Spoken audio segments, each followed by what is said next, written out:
I will call the regular meeting of the Irmo Town Council to order, and I will recognize Councilman Hoops to lead us in the Pledge of Allegiance and invocation. I pledge allegiance to the flag of the United States of America and to the republic for which it stands, one nation, under God, indivisible, with liberty and justice for all. Please join me in prayer. Our Heavenly Father, we come to you this evening asking your guidance that our decisions will be in the best interest of all in the town of Irmo. Guide our thoughts and our actions. Help us to be mindful of all concerned.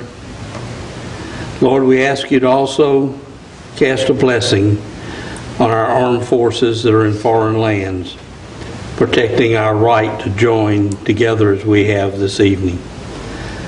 Guide them, protect them, bring them home to their families. We ask this in Jesus' name. Amen. Amen.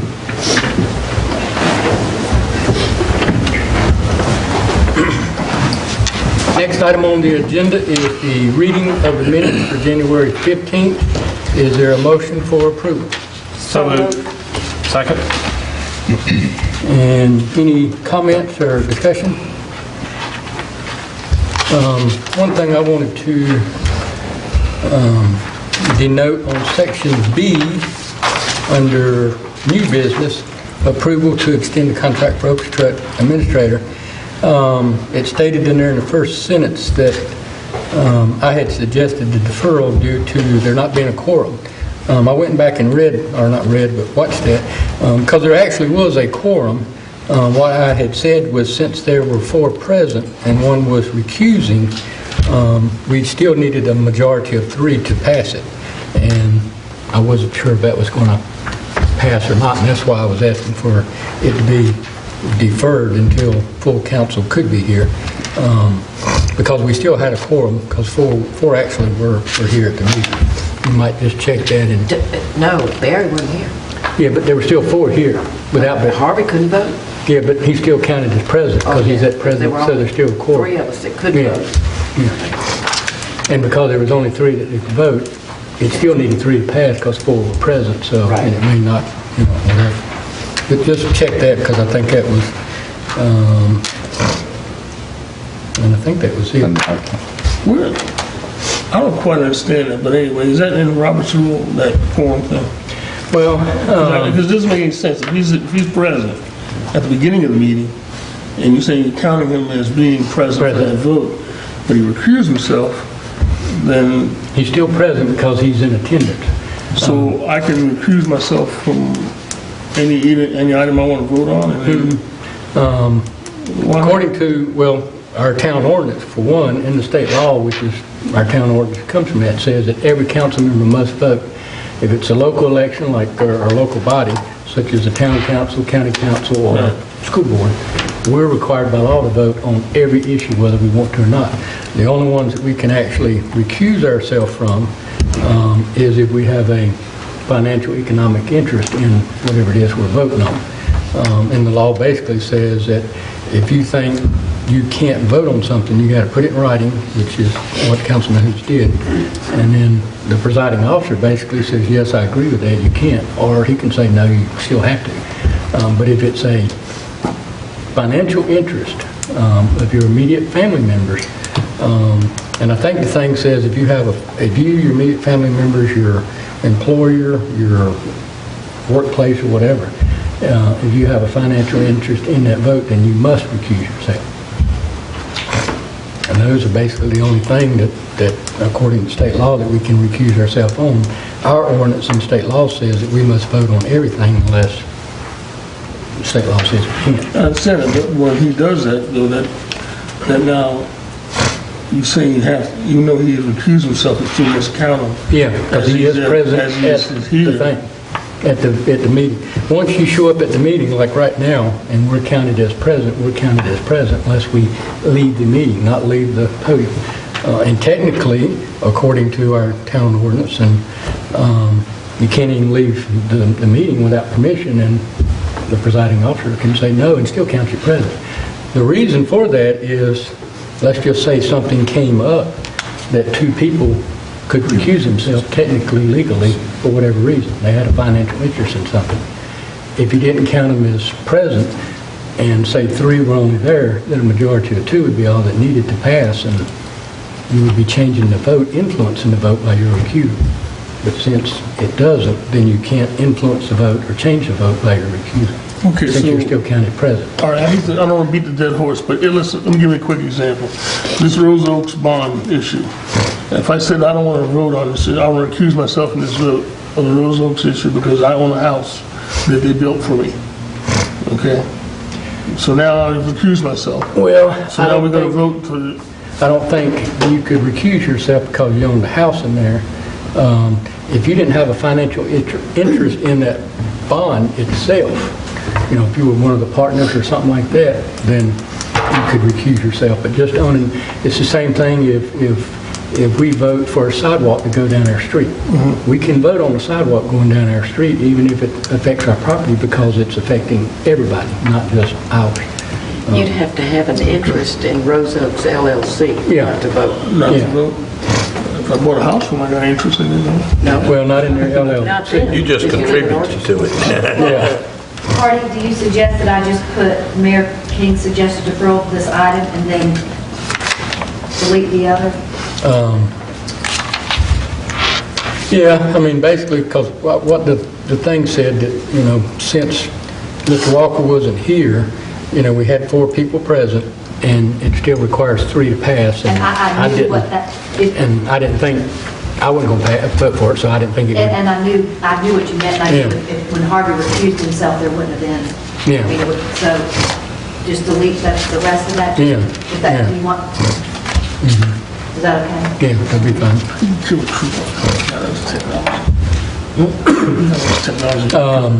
Any other discussion?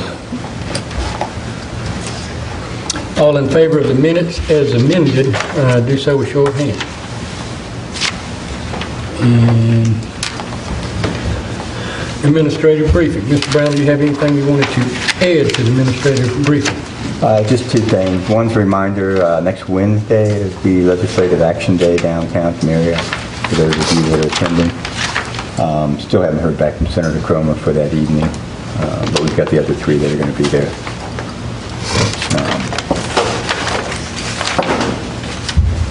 Anybody else, any discussion?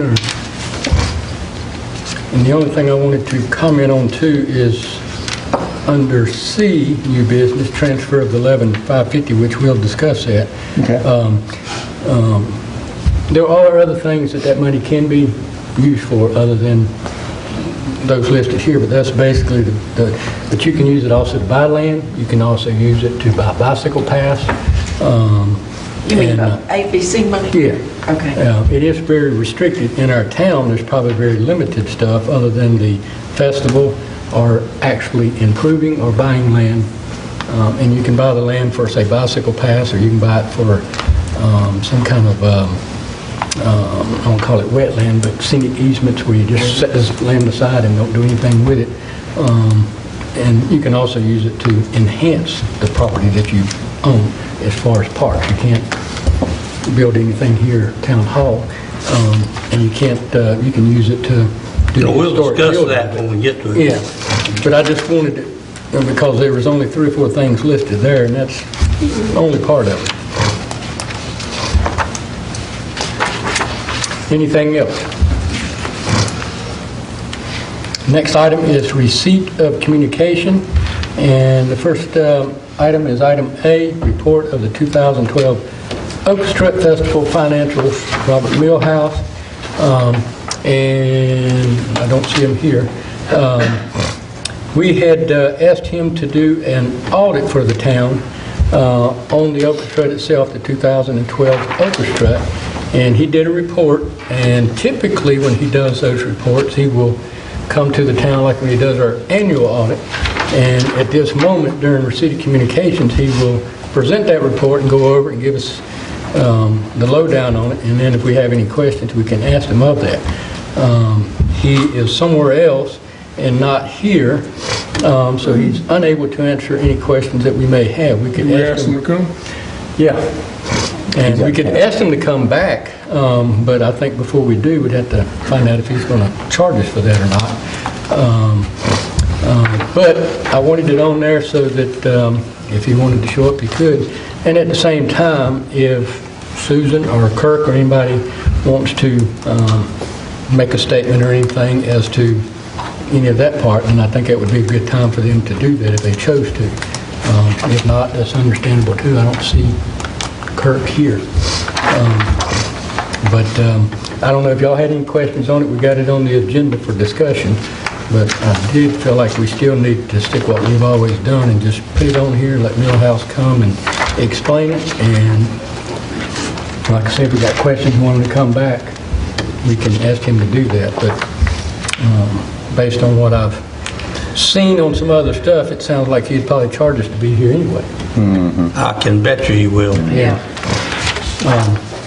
So is there any questions of Mr. Millhouse, who is not here, or of Susan or Kurt, if y'all want to ask him anything, or if y'all want to make a statement? I'll just take his report for what it is. Okay. Two things I wanted to add under receipt of communications. I received a letter the other day, January the 17th, from someone with the Beacon Hill Crime Watch members, basically thanking our police department for the work that they do and for having the meeting and for answering their questions.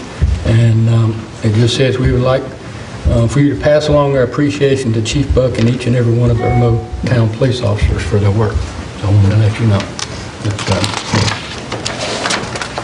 And also, I received a letter. It says it's dated December the 15th, but I don't think I got it till sometime in January. And this one is from a commanding general out of the 75th Training Command, Army Reserve Unit out of Houston, Texas. His name is Major General Jimmy J. Wales, and basically he wanted to thank the town. Evidently, some of the people who serve in that reserve unit, most of them live in Texas, but some of them must live here, and they commute back and forth. And he just says he wants to express his profound appreciation for fostering a supportive climate for the troops and their families. So I write to you with aim of saying thank you for what you do for our troops, but also in hopes of helping them build a relationship with our home communities. I just want to pass that on too. And it could very well have something to do with our Veterans Park. Maybe they picked up on that, someone read that too. But I thought they'd pass that along, and I can get you a copy if you need it too. And that was it. Anything else under receipt of communications? Yeah, I have a couple of things. What did I do with that thing? The Carmel Commons, on January 5th, there was a break-in over there, Chief, and apparently you guys received a 911 call about a burglary in progress. Anyway, you responded so quickly, you tracked these guys down to those apartments in the back there with bloodhounds or whatever, and basically caught the bad guys in no time at all. Anyway, the Carmel Commons folks wrote this letter, and I'm going to read it out loud to you and accommodate and give you guys another attaboy. Now that y'all don't need them, but you know. They said, on behalf of the residents of Carmel Commons, I wish to bring to your attention the impressive performance by the Irmo Police Department in apprehending two burglars that preyed upon our community. On Saturday, January 5th, 2013, the Irmo Police received a 911 call reporting a burglary in progress at a home in our community. The police responded quickly, and with the assistance of the Richland County Sheriff's tracking dogs, were able to locate and arrest two men that were still in the possession of the stolen burglary items. The Commons community appreciates the professionalism and the diligence of the Irmo Police Department. Sincerely, David McDougall, with the Carmel Commons Homeowners Association. So, Chief, they wanted me to read that to make that part of the record, and again, I'm proud of you as well, and I want to thank you for what you do to make us proud all the time. You know, and no, you're not gonna get a new car, but anyway. No, I'm but just you were kidding. good on TV today. You don't look very well. 2 people tell me how nicely you did today. We're about to make you a star. I'd rather just be your police chief. Okay. Also, one more thing we have, the new ordinance, landlord ordinance we have passed, and I guess the officers, Code enforcement. code enforcement officers go around and checks all those existing landlords, right? Well, we have one particular area that's continually causing headaches to all the neighbors, and I wanted to bring that to your attention. I went over there this morning after one of the owners called me and said, look, I'm an owner, I'm a landlord, I paid my $50, you know, and I'm doing what I'm supposed to do to make my property look well, but there's people throwing out beds in the middle of the side of the, in front of the house. They're putting garbage all on the street. It's over there off of Irmo Drive, that little subdivision we call it. Brick. Crescent Lane. Crescent Lane, yeah. And the guy was saying, listen, he doesn't mind, he was proud to pay his $50, but he says his neighbors are renters, and those folks are not following the rules. He's constantly taking Kroger shopping carts back over to Kroger, and the people are just really, you can tell they're abusing the area. So if he would send the code enforcement folks over there and Did he happen to give you an address on Crescent Lane? I'm not sure, but the couch, the bed's mattress is still out there. I went by there before I came over here, sitting in front of the house. I don't know why it's on the side, in front of their yard, but it's there. I thought it would have been gone by the time I got there, but it's still there, so. But it just generally looks, you drive in here, you can tell, okay, it looks bad. It just looks bad. And that's what the whole landlord policy was supposed to be trying to prevent or correct. So I think we need to send some code enforcement folks over there. Do Get a that. little more attention in that crescent subdivision there. Okay? Any other received communications? Being none, next item is the presentation by citizens. This is the place for discussion as far as things that are on the agenda tonight. So if any citizen wants to discuss anything that's on the agenda under unfinished or new business, you can do so at this time. Just come to the podium and give us your name and address for the record, and also which item you want to discuss. Thank you, Mr. Mayor, council members. My name is Courtney Dennis. Thank you for letting me speak. I reside at 116 Bickley Road, New Friarsgate. I do want to voice my opinion and somewhat concern with the item on the agenda referring to parking of vehicles. I have listened to some of the arguments that this council's made in reference to this ordinance, and I don't believe that this ordinance is going to take care of some of your concerns that you brought up about heavy equipment and running small businesses and operating repair businesses. I believe that this ordinance will move more cars to the roadway, which violates another one of our ordinances, 30-82, prohibiting parking in the travel portions of the streets. I believe that if we were to start to allow people to park on the street, this could cause some more concerns for trash collection and police and fire responses. If the town was to look at the ordinance, maybe possible better language than the dust-free space, I believe that that would be somewhat restrictive, and that some language possibly of improved space or unimproved space would be less costly to some of the citizens here. My particular situation is I have a driveway that fits 2 vehicles. I have 3 vehicles. I have 2 personal vehicles and a company vehicle. To allow for the 3rd vehicle to place at my house, I use a portion off of the driveway, which is dirt, which would be not a dust-free space. In order to make the accommodations, I would either need to move to the roadway or make improvements of such. My property in New Friarsgate, like most homes in New Friarsgate, has numerous trees and I'd have to cut down a tree to be able to have it concrete. So I would ask that you maybe look at this ordinance in a little bit more detail, and maybe refer it back to the planning commission to account for a lot of the other citizens in the town of Irmo that do have this issue. 3 vehicles is not a lot of vehicles, but I believe that this ordinance will restrict what I'm able to do. So, thank you for your time. Thank you. Anyone else who would like to address council at this time on anything on the agenda? Didn't they add some language? Seeing none, we will move on to unfinished business, item A, which is second reading of ordinance 1301 to amend the Irmo zoning ordinance, and that's in regards to the parking storage of vehicles. Is there a motion? So moved. Is there a second? Second. And before we start, remember that what we passed last time is what the other thing said. So we need to make a change to this here. We're going to change this.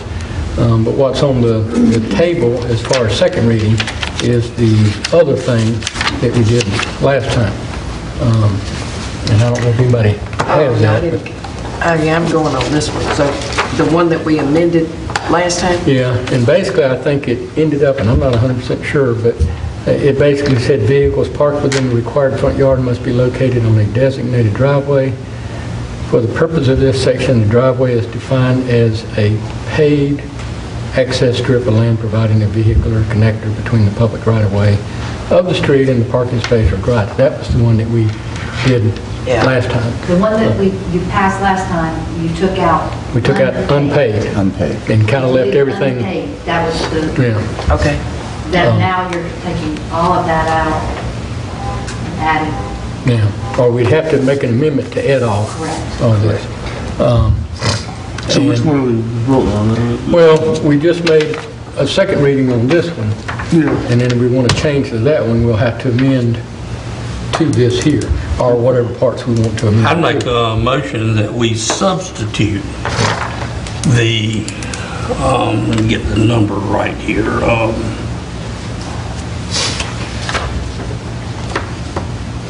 That we substitute ordinance 1301 for the existing ordinance.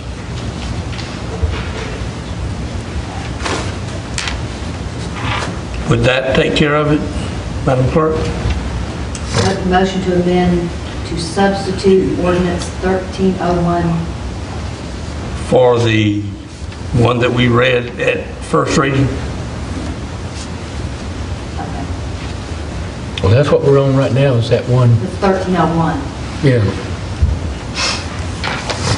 The other one was 1301 too? Oh, okay. Oh, yeah, this is the Yeah. Wayne Schuler. 1301 as amended then. Yeah, that one unpaid taken off. Right. And that's what we It would just be did. amended to the Second new wording. reading. To this one, right? Yes. Okay. So you want to add items The add part, 4A, 4A through E to Or what's A already through on there. E, yes. And a motion to amend to, So you're making a I'm motion, making a motion to amend and you're adding A, or 4. for And A A, through B, E. C, D, and E. Okay.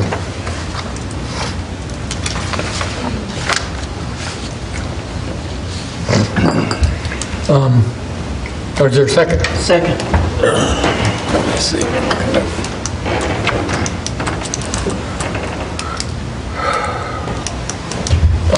Any discussion? There are 2 problems since I came up with this, or we all came up with it. 2 problems that have been emailed to me, talked about, not just from Mr. Dennis, but lots of other people. And that is the 3-car thing. 2-car driveway and a 3-car, what's going to do the 3rd car? We had the same problem at my house, but we did put oyster shells down and parked it to the side. That is a concern because you have to put the cars on the street. The streets aren't always wide enough. You know, I don't know what to do about that. Clean your garage out. Huh? Clean your garage out. Click. You can't get in my garage. I know, that's You my can't turn point. into that. No, you can't turn into it. We're real smart. Yeah. The other concern is there are some cul-de-sacs that are very small, especially in Friarsgate, because I've seen 2 of them, and I think there's a lot more than that, where if you parked on the road, you would actually be blocking your neighbor's driveway. So I don't know what to do about that. And I would be open to anybody's suggestion of how it could be handled. This came about because we had lots of complaints from people who, well, 3 or 4, from people who said they were making truck repairs to other people's trucks in their driveways, and they had equipment and things that were obviously used for business, of moving dirt or whatever. And that's why we came up with this, to keep single-family residential.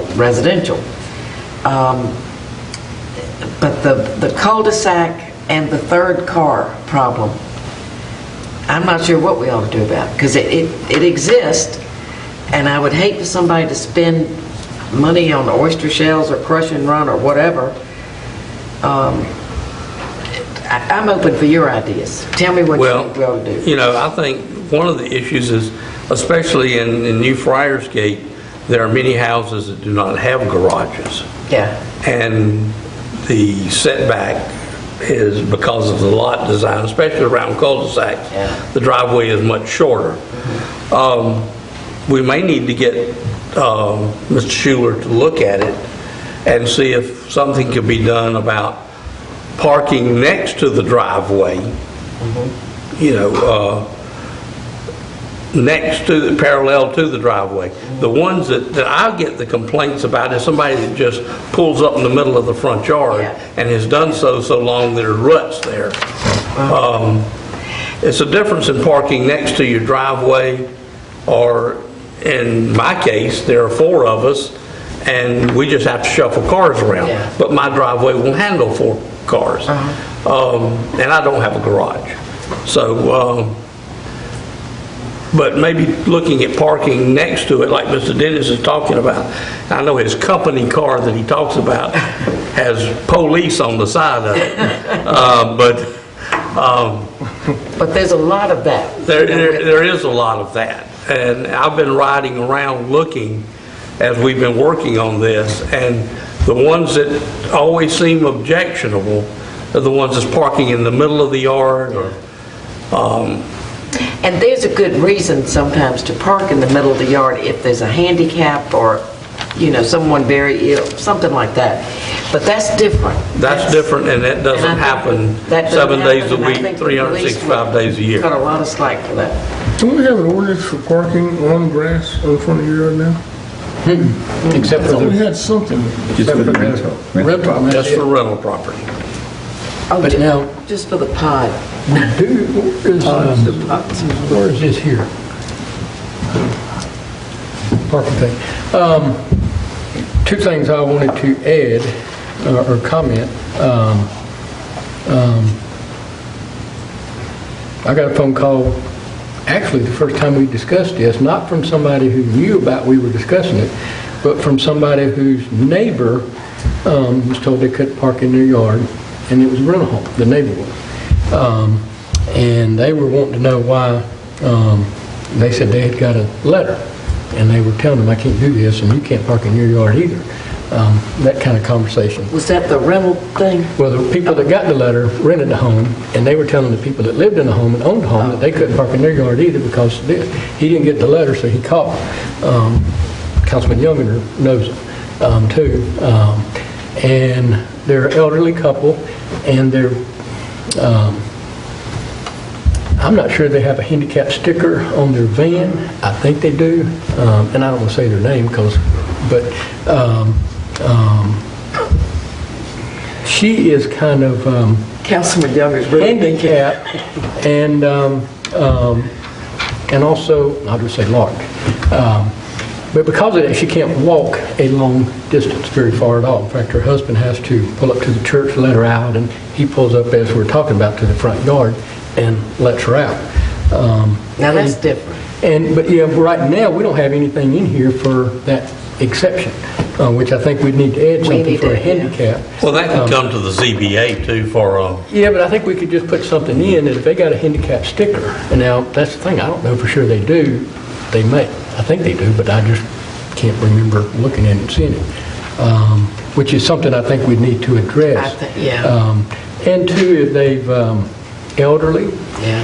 then you're going to have some people that's been doing that that's elderly, and Or if you just come home from the hospital and you really can't hardly get it, but I think too, once we say, okay, you can pull up to your yard, you drop them out, then you back into your driveway, I don't know how well that's going to, enforcing that, because if the police code enforcement go there and they go, well, I just put it in my driveway, and I just got out, I mean. So anyway, that's something I think that needs to be addressed. I think this stuff already, and I'm not 100% sure. Well, all we have right now, it has to be the maintenance for allowing parking, weed-free and all that. But I think we already have something that covers, like, construction vehicles. and pods. Well, that's part of zoning. Yeah. Part of that covers that. I mean, if you got a construction trailer or construction vehicles, I mean, if you drive home in your construction vehicle, you can park it in the driveway, but your trailers and stuff like that have to be parked, I think, somewhere else. I'm not sure. So part of that we've already addressed as far as the construction trailers and equipment and everything. I agree that there is some parking in the yards that probably doesn't need to be allowed. Just from what I'm seeing here, though, and even from that other stuff, that long sentence, I get confused. And if I get confused, I think the typical John Doe citizen out there is going to read that and get confused. I would almost suggest, is to, I don't say whatever the thing would be, table it or defer it, but hold it up, send it back to them, and let them come back with something that's, I want to say, short and sweet. But I think the main idea was to not allow people to park in their yard unless they had a good excuse, such as elderly or handicapped. And the thing too, and I'm only looking at, if I'm one of those people that want to park in my yard and tell you can't tell me what to do, yada, yada, yada, I'm going to look at that and I'm going to ask, well, what's considered the front yard? Is everything in front of the house or just what's in front? I mean, and they're going to say, well, if I count my front side yards, then that's part of the front yard. I don't know. I just feel like we're going to have a hard time enforcing it. Doesn't this only affect really fire escape? I mean, like your area you live, there's a covenant on that, isn't it? Yeah. And Hill Creek, all the up, I mean, everybody else abides by that rule. So it's just fire escape. They don't have covenants. Maybe too. And a lot of the problem is the homes that have the single wide, what I call single driveway, not a double driveway. Is where you run. Now, I had a guy, I think, come in my shop yesterday and was commenting about neighbors. I took the comments, I gave them to Bob. Bob sent code enforcement. They went out there, and the guy came and saw me today that was parking wrong because he knew. And of course, I think he might have called the town first, or he just told the police officer he was coming. Yeah, he told Officer Todd. They're in a cul-de-sac, but instead of pulling in there and parking, they just park straight in, just straight into the curb, which was creating problems for the garbage company. Oh, yeah. He was trying to turn around, and when they turned around, they backed into his yard, and he was getting tired of it, and he saw this and that and this and that, and finally just said, hey, I'm fed up. The gentleman who was parking that way asked me, well, what do I do? And I said, well, you park in your driveway, or you build a bigger driveway, or you park in the road the way you're supposed to park, and that's your answer. He doesn't own the home, and I said, well, you can't park in the yard then. I said, that's your landlord's problem. Talk to them. It's not us. But at the same time, if he had owned the home, then his question was, well, what would you tell me then? And I said, well, you need to build a bigger driveway. And he ain't got the money. And I can understand that too. So then you're back to, Years ago, I believe there was a problem in Coatesworth that there was a car buyer and he had cars in his yard, multiple cars. And in the road too, I think. Yeah. So, I mean, that was a nuisance to the nearby neighbors. I've heard the same complaint about a boat repair business in the driveway, all types of construction, equipment. And that's what this was aimed at originally, was to keep businesses out of single-family residential. Well, I think we probably need to tackle See, we that have as an ordinance one for issue. businesses in residence area. Yeah. That's what I'm saying. If you're a CPA and you have one person coming in every so, that's one car. That's a good business for a resident. Or a masseuse. I know there's a couple of masseuses in Irmo that operate out of their home. That's fine, that's one car. Really?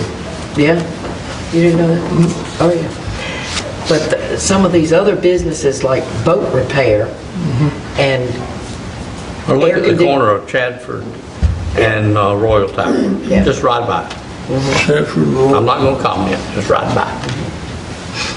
And as far as those businesses there, technically... Not Chadford, I'm sorry. I know. Charing Cross. That wouldn't Charing Cross. create a problem. Yeah, but it wouldn't create a problem at all. But, they don't have restrooms and all that stuff. That's They ain't right. supposed to. That's but right. That's not our problem, that's whoever does that.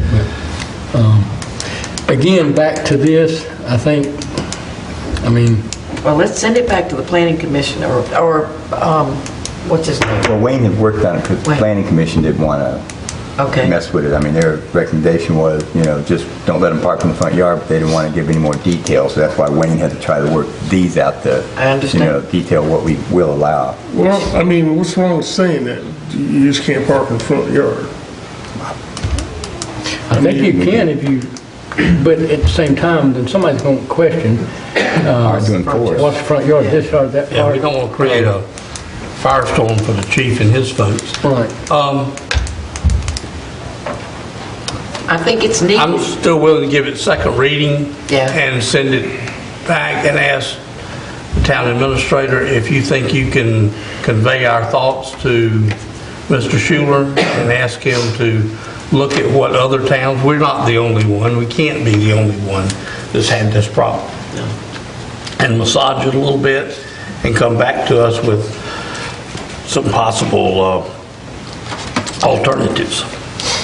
And the only thing about voting on the amendment as a second is that whatever we get back will be, quote, at the last reading, making all that and not, I don't say giving people an apple. That's why I was saying if we, I don't say defer or table it.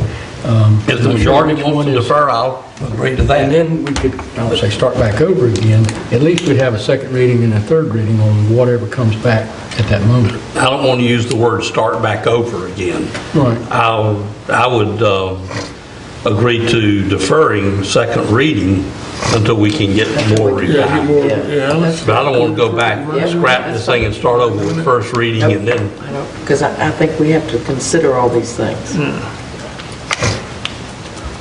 Well, I still is there a think- motion on the floor? Is there a motion on the floor? You want to defer? I would ask As for amended, the defer. second, as amended with the second, with both Right. of these together. Yes. All right, there's Mr. a, Made motion to defer second reading as amended. Right.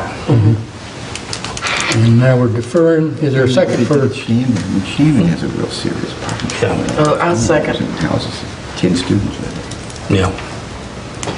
all those in favor of deferring the second reading of ordinance 1310 as amended, do so with show of hands.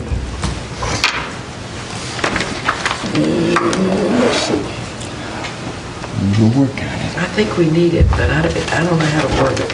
And I would suggest too, if anybody comes up with something, we send it to Bob too, and what's his name, Schuler can look at that as well. I know what you want, I'll work on it. Next item is B, approval to extend the contract for the Oakstrand administrator. Is there a motion to? Mr. Mayor, as in the past, I have asked to be excused and recuse myself. I again would like to recuse myself. My letter of recusal is on file with the town, and I'd like to leave the bench until this vote is completed. Okay. And just let the record know that the January 15, 2013, whatever you call it, refusal letter. Yes. Will be the one that Still got it. I'm still speaking up tonight. Is there a motion for approval? So move. And is there a second?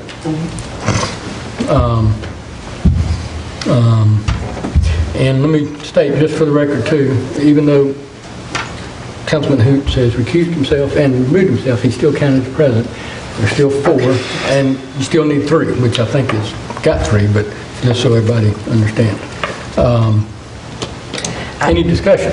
I ask that it be put on the agenda, because it's my understanding that the Okra Strut Committee has recommended this and would like Ms. Hoots to continue in this position. And since they're an all-volunteer group, and I think they do a good job, I think we ought to listen to their recommendations. I agree, and the Okra Strut last year was a huge success. Many people enjoyed it. Yes. Job well done. You want to chime in? Oh, okay. But the only thing I'm going to comment on is, again, as I stated last year, and we'll continue to state each year, we do have a nepotism policy. I know we have a disagreement on what it means, exactly what it says, but the last sentence of it in our personnel policy, the first paragraph says, members of the immediate family of elected officials of the town of Irmo are not eligible for town employment. I know we have discussed that last year as to what town employment means, but it doesn't say that they can't be an employee. It just says employment, which from my understanding covers contracts and everything else. Based on that, I am opposed to it. Also, just for the record, we just had the report given to us December the 4th. I think as far as the term success is good, yes, for the Okra Strut. Financially, no, I don't think it was, but as far as the Okra Strut itself, I thought it was a good thing. I think there was a lot of people that commented on liking it at the existing park and the small community, or not the small, but the community climate, you might say. So I think it was a success in that avenue, but it did not financially succeed. And because of that, I just still think we got to cut expenses, and frankly, this is one I think we can cut. That's my 2 cents worth. Any other comments? Didn't you call the Ethics Commission on Mr. Hoots last year about that employee nepotism policy? No, about the letter. Oh, so didn't they come back and say that there wasn't a problem with the letter and that there was no nepotism found? The State Ethics Commission has a policy on nepotism, which is not the same as the town's policy. But didn't they come back and say that it was not found, there was no nepotism involved? According to state, theirs is different. Theirs doesn't So they state... said no. No, right? that is not what they said. What did they say? Basically, what they said was that in the State Ethics Commission, their first sentence in the whole shebang says that it is the intent of someone to do blah, blah, blah, blah, blah, whatever it may be. That's what they look at, is the intent. They looked at the letter and they said yes, that the letter was influencing the decision and shouldn't have been wrote that way. It should have been just said, recuse myself. And they said that based on No, I'm talking about your statement about the nepotism, not the letter. That he said it wasn't his intent to do that, so therefore they said it wasn't his intent to do that, and they did a $100, whatever they call it, fee. But they're part of the nepotism. They do not address town nepotism policies. They only address state nepotism, which is totally different from what our ordinance says. Isn't nepotism the same thing? Not according to them, no. So what, according to the state of South Carolina, is there a nepotism situation here? I don't know according to the state. I haven't looked at this. Well, you said I'm only looking at what our town policy manual says. Well, we've been through this before, is my point. Well, we have, and we'll keep going through it over and over. Why? Because I still think it's town employment, and I don't think we should be doing it. But we already been through this, so we found that it's not. No, we haven't. I work for a real estate company, and I'm an employee of that company.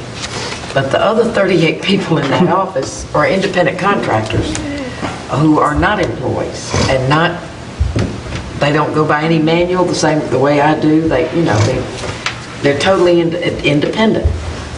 I look at this the same way I look at that. Absolutely. It's an independent contract. If we were paying benefits or retirement or some other, then it might be different, but we're not. If we were requiring this is...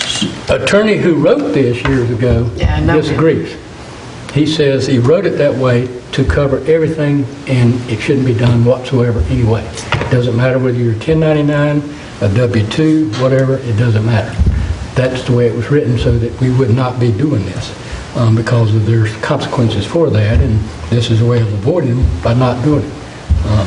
But that was his opinion, and he wrote it, so. Let's move on. I'll call for question. Okay.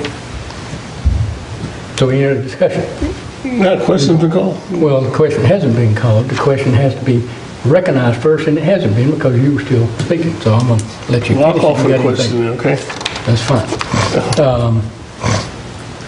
All in favor of the approval of the contract to hire Mrs. Hoots, do so with show of hands.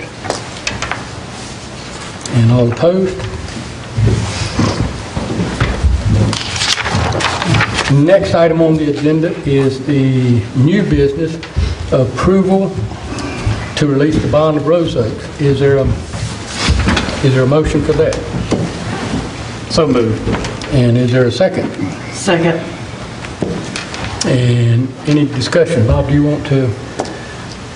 We've got all the plans, we've got the as-built and the engineer certification, all the infrastructure's been put in, the roads, the sewer, the water. And if my memory is correct, they posted this in cash. They did. They did. As their good faith that they would complete what they said. Okay. It's really picking up out there. I know. It's a different place. Any more discussion? All in favor of the approval of the release for the bond on Rose Oak in the amount of $48,012.50, do so with show of hand. And next item is number B, appointments to the Obstruct Commission. And I will recognize, Bob put this on there, but Well, is this the list? this was what we got from the Orchestra Commission. They had recommended that Kathy Campbell and Louise Myers be, reappointed for the 3-year terms. Okay. I'd like to say that Kathy Campbell was a commissioner last year. She had one of those appointments that was just 1 year because we started everything over again, and that's what was required to get everybody on that 3-year cycle. She did ask to be reappointed, and the commission has recommended that. Ms. Louise Myers was not a commissioner last year, but Ms. Myers was a volunteer and a hard worker. And I have always supported the Orchestra in their ability to determine who is best to serve on their commission as commissioners and volunteers. And it's kind of a test for that volunteer year to see what kind of work. They don't need the commission bogged down with people that just want to put something on a resume or show up on festival day. So for that reason and those reasons only, I would strongly urge the council to support the Oak Struts request and appoint Ms. Louise Myers and Ms. Kathy Campbell to 3-year terms. And do we need a second on that, or do we just? I'll make it in the form of a motion. Okay. I'll second. So Paul seconds. So there's one more opening now? There's still an opening. There is still an opening. And it's the term expires 2016 too? That one is open? It depends on when it's filled. Well, I have Because it would- somebody who has expressed interest in that, and I guess I wasn't sure if they were going to do it this meeting or next meeting or what. I would have them get in touch with the orchestra and Okay. talk with them and have them make that recommendation back to us. Okay. I think it's kind of unfair for this council or any council to say, here's somebody that you've got to work with. Right. And they don't know whether they'll work or I not. agree. So I wanted to get in touch with people that, okay. Absolutely. There was something I was going to ask, but I forgot what it was. So the Louise is the new, will this be her new? Oh, are these voting members? Or- Yes. Okay. And so all these on this list is, I guess I understand these 6, these are all voting here? Yes, there would be 7 voting members if it was. Oh, okay. They have to have 5, no more than 7. Okay. The only comment I'm going to make, I'm still going to vote, is that I think, and I'm not sure, but I'm guessing that this one person is out of town, and maybe this other one is too, but I don't know if they're in-town residents or out-of-town residents. I wish we could get more in-town residents. I don't know if the one that you know of is, but I think it would be good if we could get more. But our code says... Involvement from, yeah, I mean, they're elected in The 5. code says that they're in the Lexington 5, Richmond Lexington 5 school district attendance zone. Any other discussion? All in favor of these 2 individuals to be voting members on the Orchestra Commission, do so with show of hands. And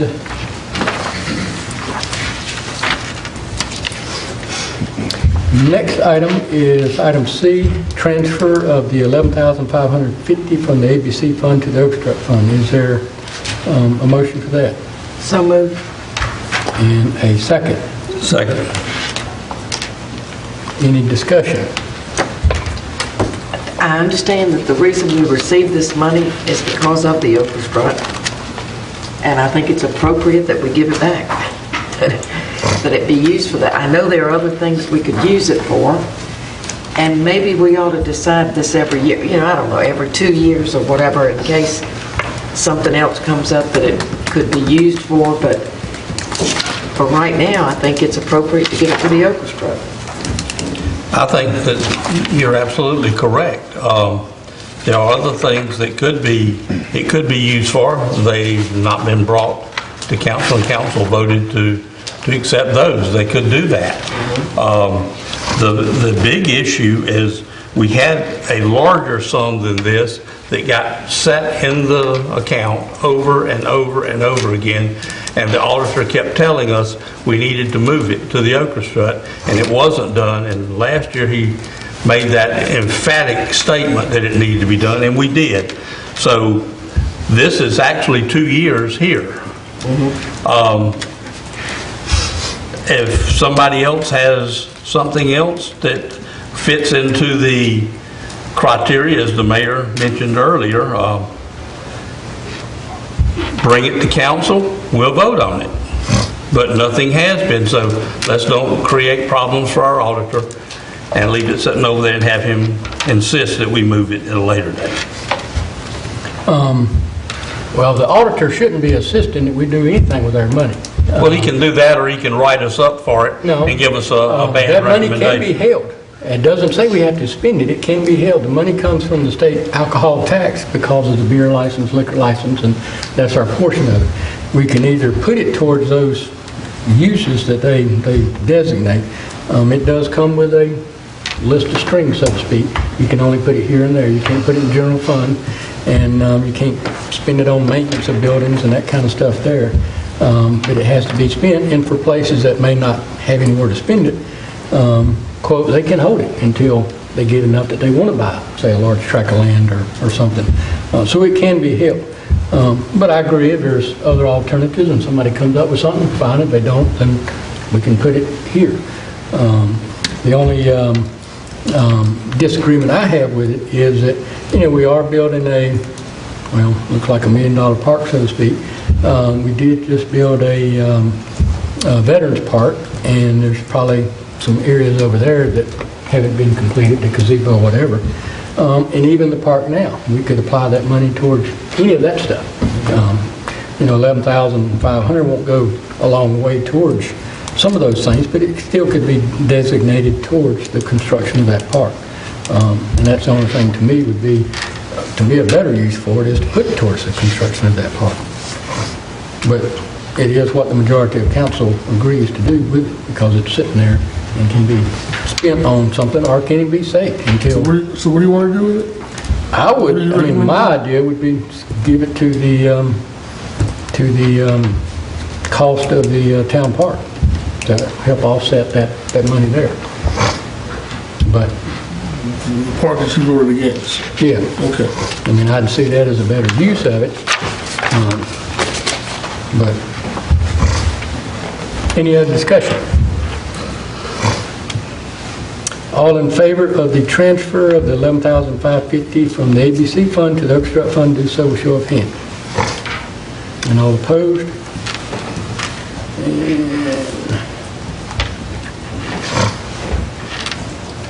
Next item is item D, approval to terminate the Orchestra Commission responsibility for overtime payments to town employees.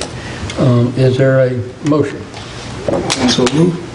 And is there a second? Second. Any discussion? Yeah, I put that on there, since I guess I'm the one started. I put that on there because I noticed on the line-by-line budget on the orchestra that they were paying about $8,000, $4,000 for witch folks for overtime, and about $4,000 for police departments overtime.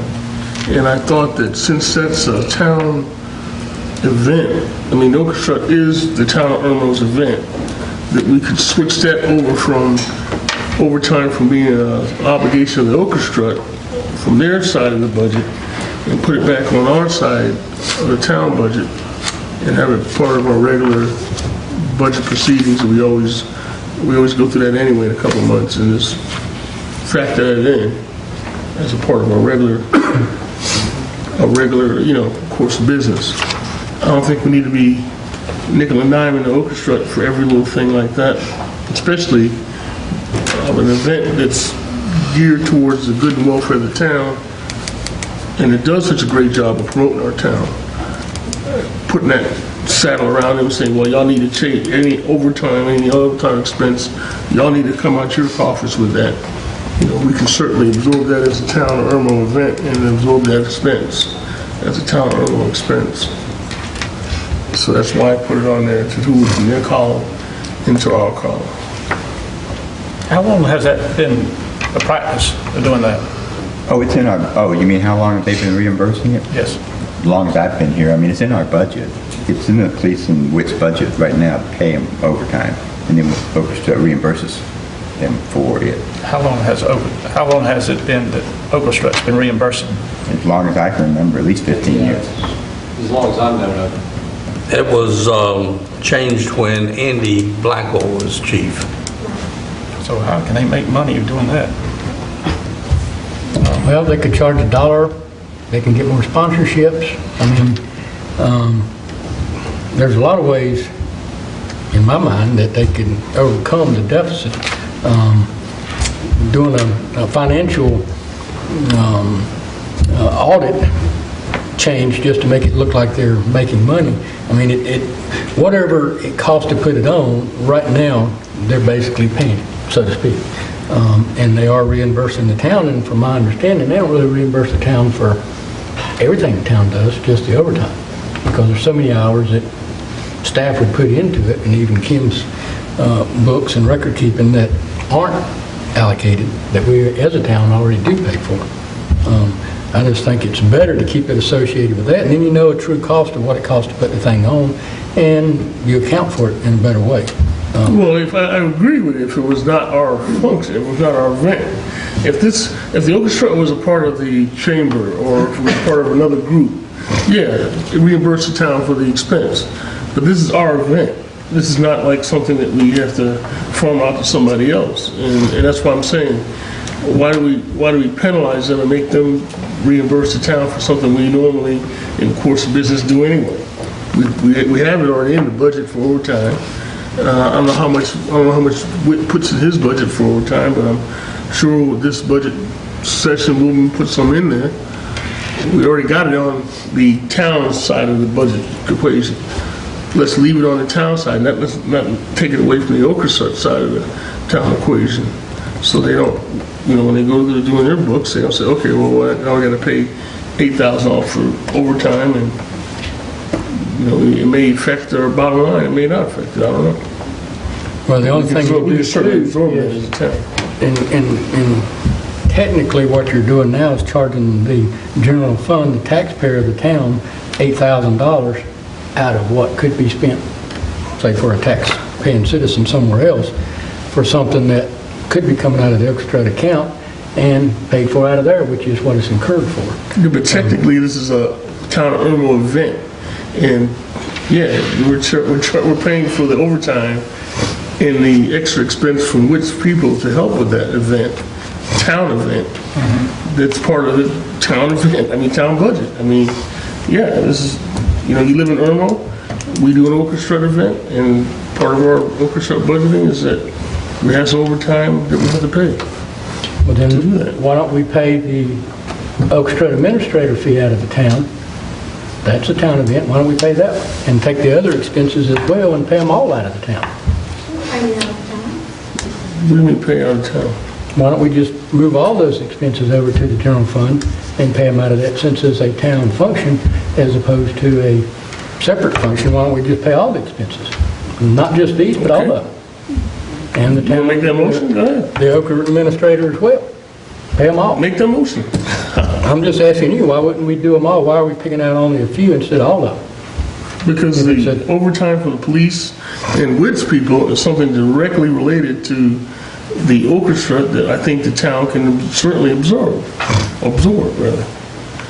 That's not like they're gonna have police overtime on every single day of the year. It's just that one particular event, we have to budget some overtime for that particular event. This new park is it's going to be bigger than the one we had last year. The orchestra's going to be bigger than the one we had last year, so I suspect we're going to have overtime in which people are going to be taxed. We're going to have more which people over there doing stuff, in preparation for it. Yeah, we're going to expense. It's going to be expense there. I don't think that we should go against the orchestra budget for the expenses of a town park to get a prep for this one event, when it certainly can be handled through the town in our budget. But if you want to move all their line items, all their budget items over, I'm sure they'll. I don't want to move any of them. I think they all ought to be allocated to what they're incurred for. That way you have a better tracking of what something costs if you allocate that expense towards that thing. And I think probably 2 years ago, I think you made a statement for WLO that the orchestra didn't cost the town anything. And now you're basically saying, I'm going to move these expenses to the town so that it will cost the town something. I just don't think that's a good way of allocating those expenses and keeping up with them, because with it doing the way it's done, and I'm sure, and I can't speak for Sheriff Blackwell or Chief Blackwell, but if he wanted it taken out of his budget or reimbursed out of that, then he probably had a good reason. He didn't feel like He didn't ask he should for be it. paying for it. I don't know. I don't know. He's not here. I can just guess and assume what I can guess and assume, but any other discussion? You're just saying the police, WITS people are just taking care of the town. But I understand that too. But they do a lot of work before the thing, cleaning the they do. streets and all that, and then after it And as after the well, and same doing thing. all that, which they may not be doing if it wasn't for the festival, and that's why it's associated with it.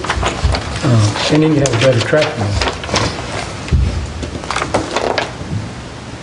Any other discussion? All in favor? Let me find it on here again. All in favor to move the overtime payments out of the orchestra's accounting over to the towns. I guess it's basically what we're kind of doing here. I mean, as long as it's an Irmo event now. If we move the orchestra from under auspices of our town Irmo, then you may want to look at that again, but as it stands right now. So all those in favor, do so with show of hands. And all those opposed?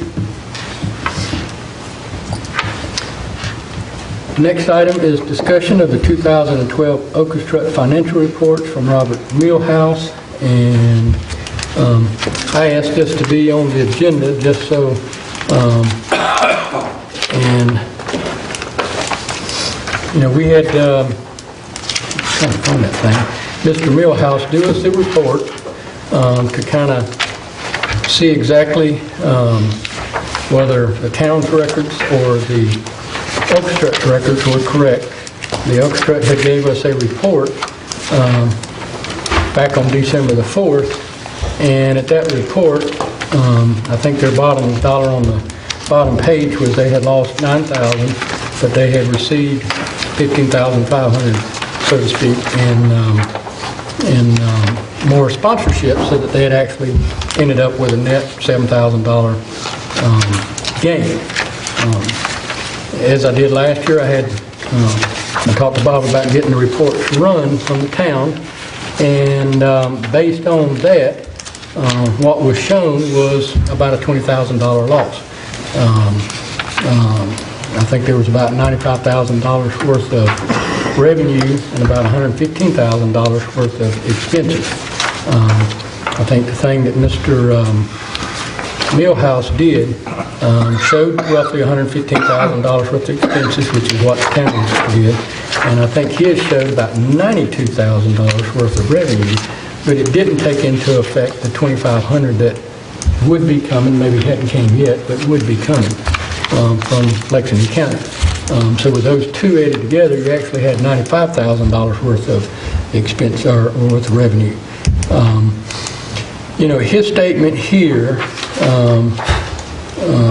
you know, and that he does his a little bit different as far as looking at total expenses and then total revenue. And the revenue is the contributions, transfers, and the booths and the parade and all that stuff. And then, and as you can show from that, based on just what the orchestra did, it lost $47,000. Then you had the $24,500 of sponsorships that actually came in, and then you whittle that down to some degree. He didn't put the $2,500 that comes from Lexington County because it wasn't in yet. But it's my understanding there's probably a few bills that weren't counted either because they weren't in yet. But close enough is that it was a $20,000 loss. And that's what it is. I mean, there's no whatever. I think the problem we need to look at is, instead of having to go through this every year and pay him, for the record, he informed myself and informed Mr. Brown, and actually there was a contract signed that stated it wouldn't be over $1,500, and it was $3,600 or something to that effect.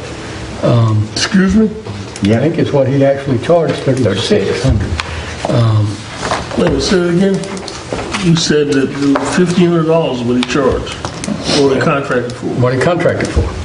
And what he told me today on the phone conversation was somewhere between $500 and $800 would be the very minimum, but not probably going to be that. More than likely it's going to be $1,000, maybe $1,200 at most, with travel expenses and that kind of thing, but to count on no more than $1,500. So that's what the contract was for. You got an itemized bill? I think he got one. Can I see it? So that's a different story as to whether we pay him or not pay him $1,500, argue about the rest. Different story. Guy charges $3,600 for $1,500. But, and from my understanding, if he came tonight, he was going to charge us to come tonight, present his report. He added in all the trips out here and all the phone calls and everything. So I don't know if I want to ask him to come back at another meeting, and he may not want to come back at another meeting if we hadn't paid him by then anyway. But I think the easiest thing to do in the future is to let him run the two reports. The January through June, cash on claim, I think is what it's called, and then the July through December cash on claim. And both of those account for that particular year. Anything that comes in afterward still ain't going to be counted, but at least that's close enough. And then whatever that says is what we stick with.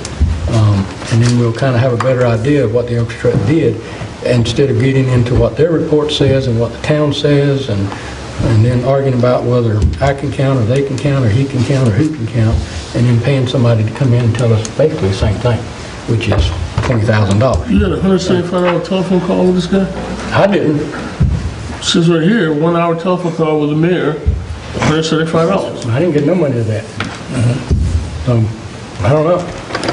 It says right here, on January 15th, Robert E. Millhouse had a 1 hour phone call with the mayor on the That's Oakland what he financial said. issues. Yeah, that's what he said. I didn't talk to him. That's for what an he's hour. billing us. Well, I mean, he can bill us whatever he wants to bill us for. But, and whether he says he was on the phone an hour, I don't know.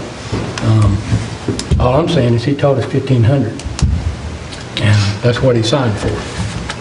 But Well, I got some comments. thing. Wait a minute. 1 second. 1 second. I just want to be clear that I'm reading this right.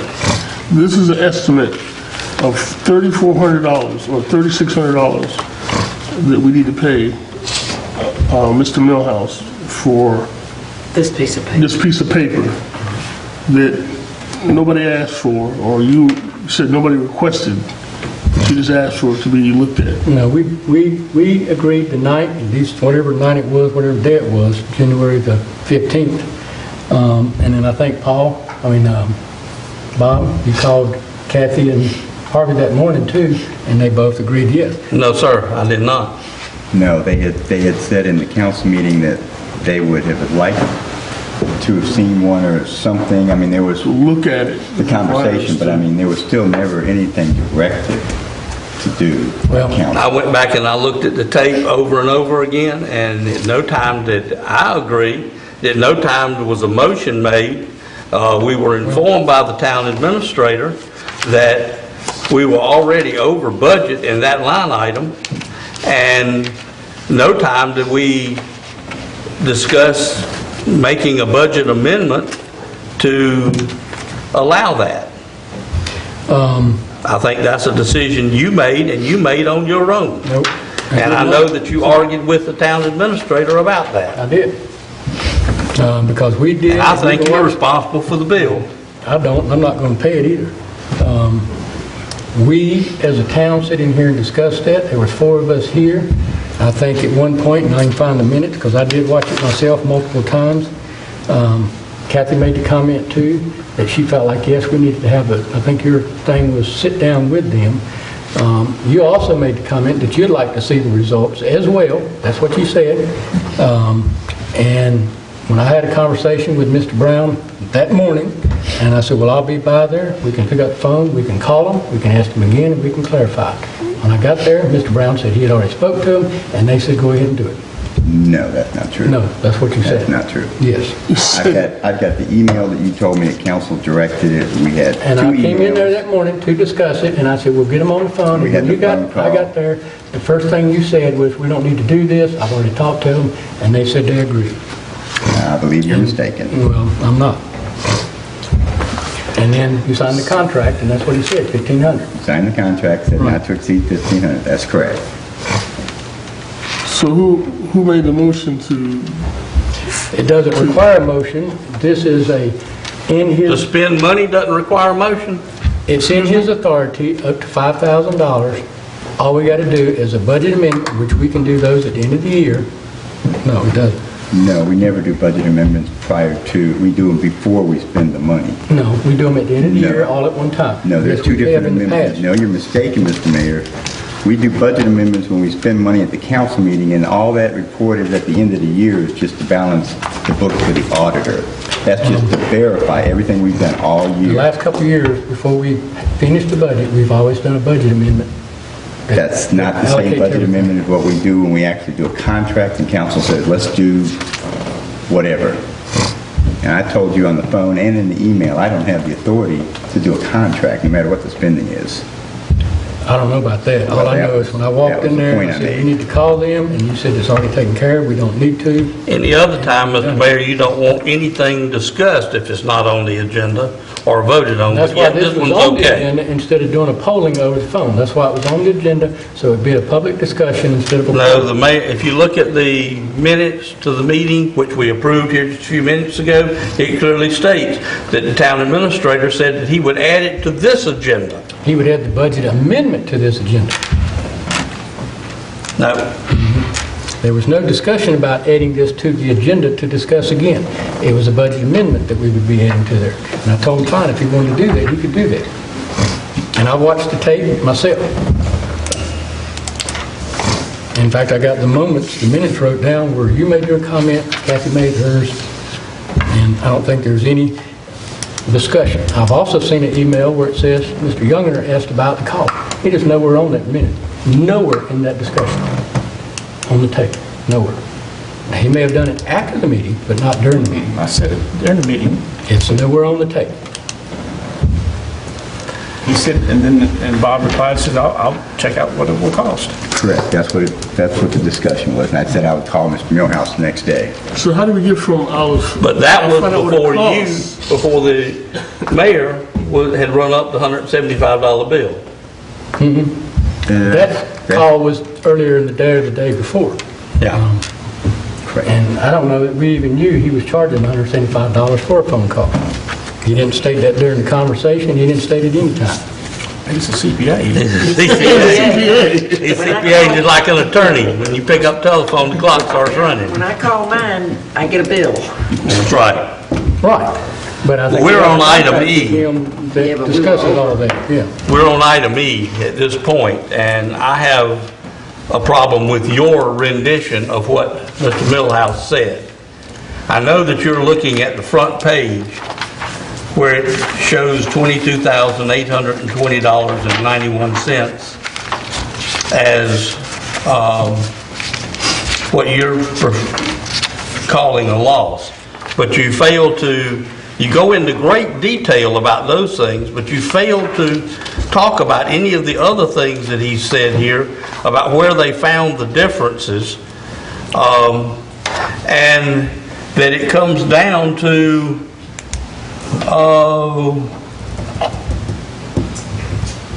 let's see, about $2,100 or $1,987.74. But Now, it isn't down to $1,900 loss, it's down to he could not account for everything other than down to that amount. right, and he also discussed with the town that he did not think that we should be doing it this way, that he does an annual audit. It all comes out in the audit, and to pick half a year one time and half a year another when all the bills are not in and all the bills haven't been paid and all the revenue is not in is totally wrong. And let's see,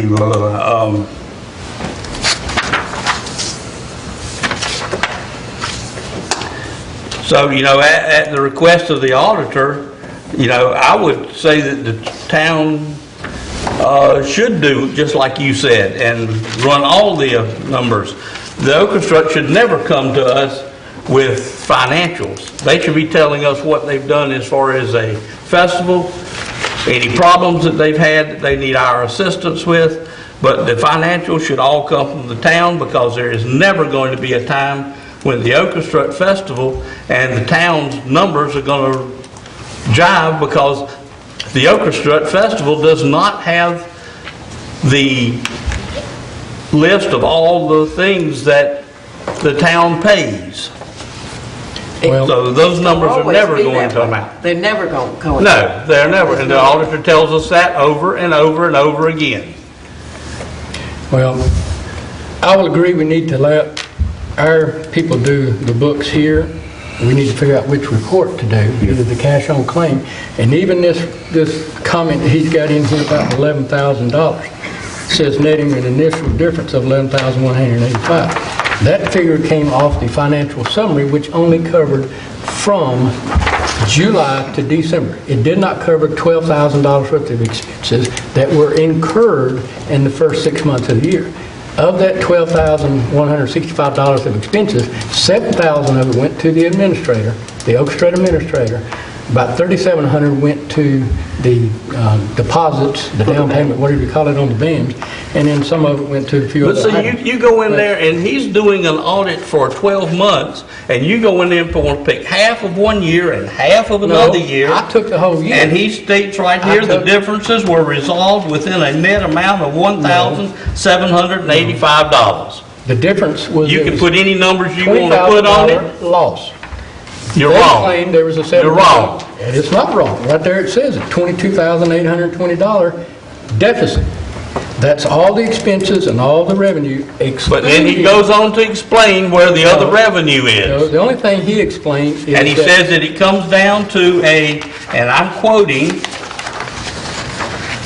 these differences were resolved within a net amount of $1,785. You can add anything that you want to that. You can say something is not accounted for, but the auditor did that. And First report- I've got to accept his numbers. I do not want to accept his $3,600 bill.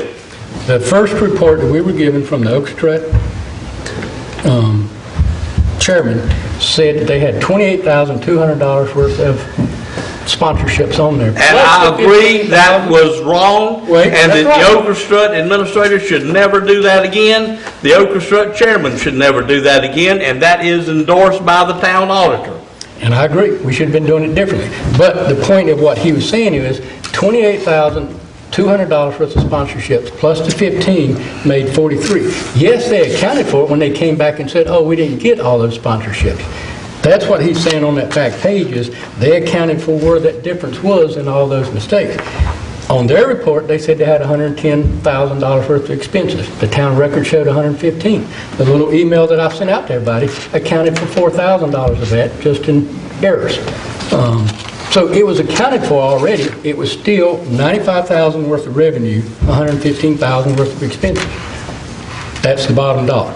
And numbers don't lie. I mean, that's what it says. No, but the numbers. You can lie about the numbers, though. But the numbers don't say, that doesn't say they got down to 1,900. It says when he took the report that the Oak Street gave, the one that they gave December before, and when he took the one that he did and came up with all these differences, which was the sponsorships and the 110 expenses and 115 expenses, And that he could not take in-kind contributions. and when he went through all that stuff, he accounted for everything. But you look right there on the front page, and where it says, for example, the ABC permit fee transfer, 0.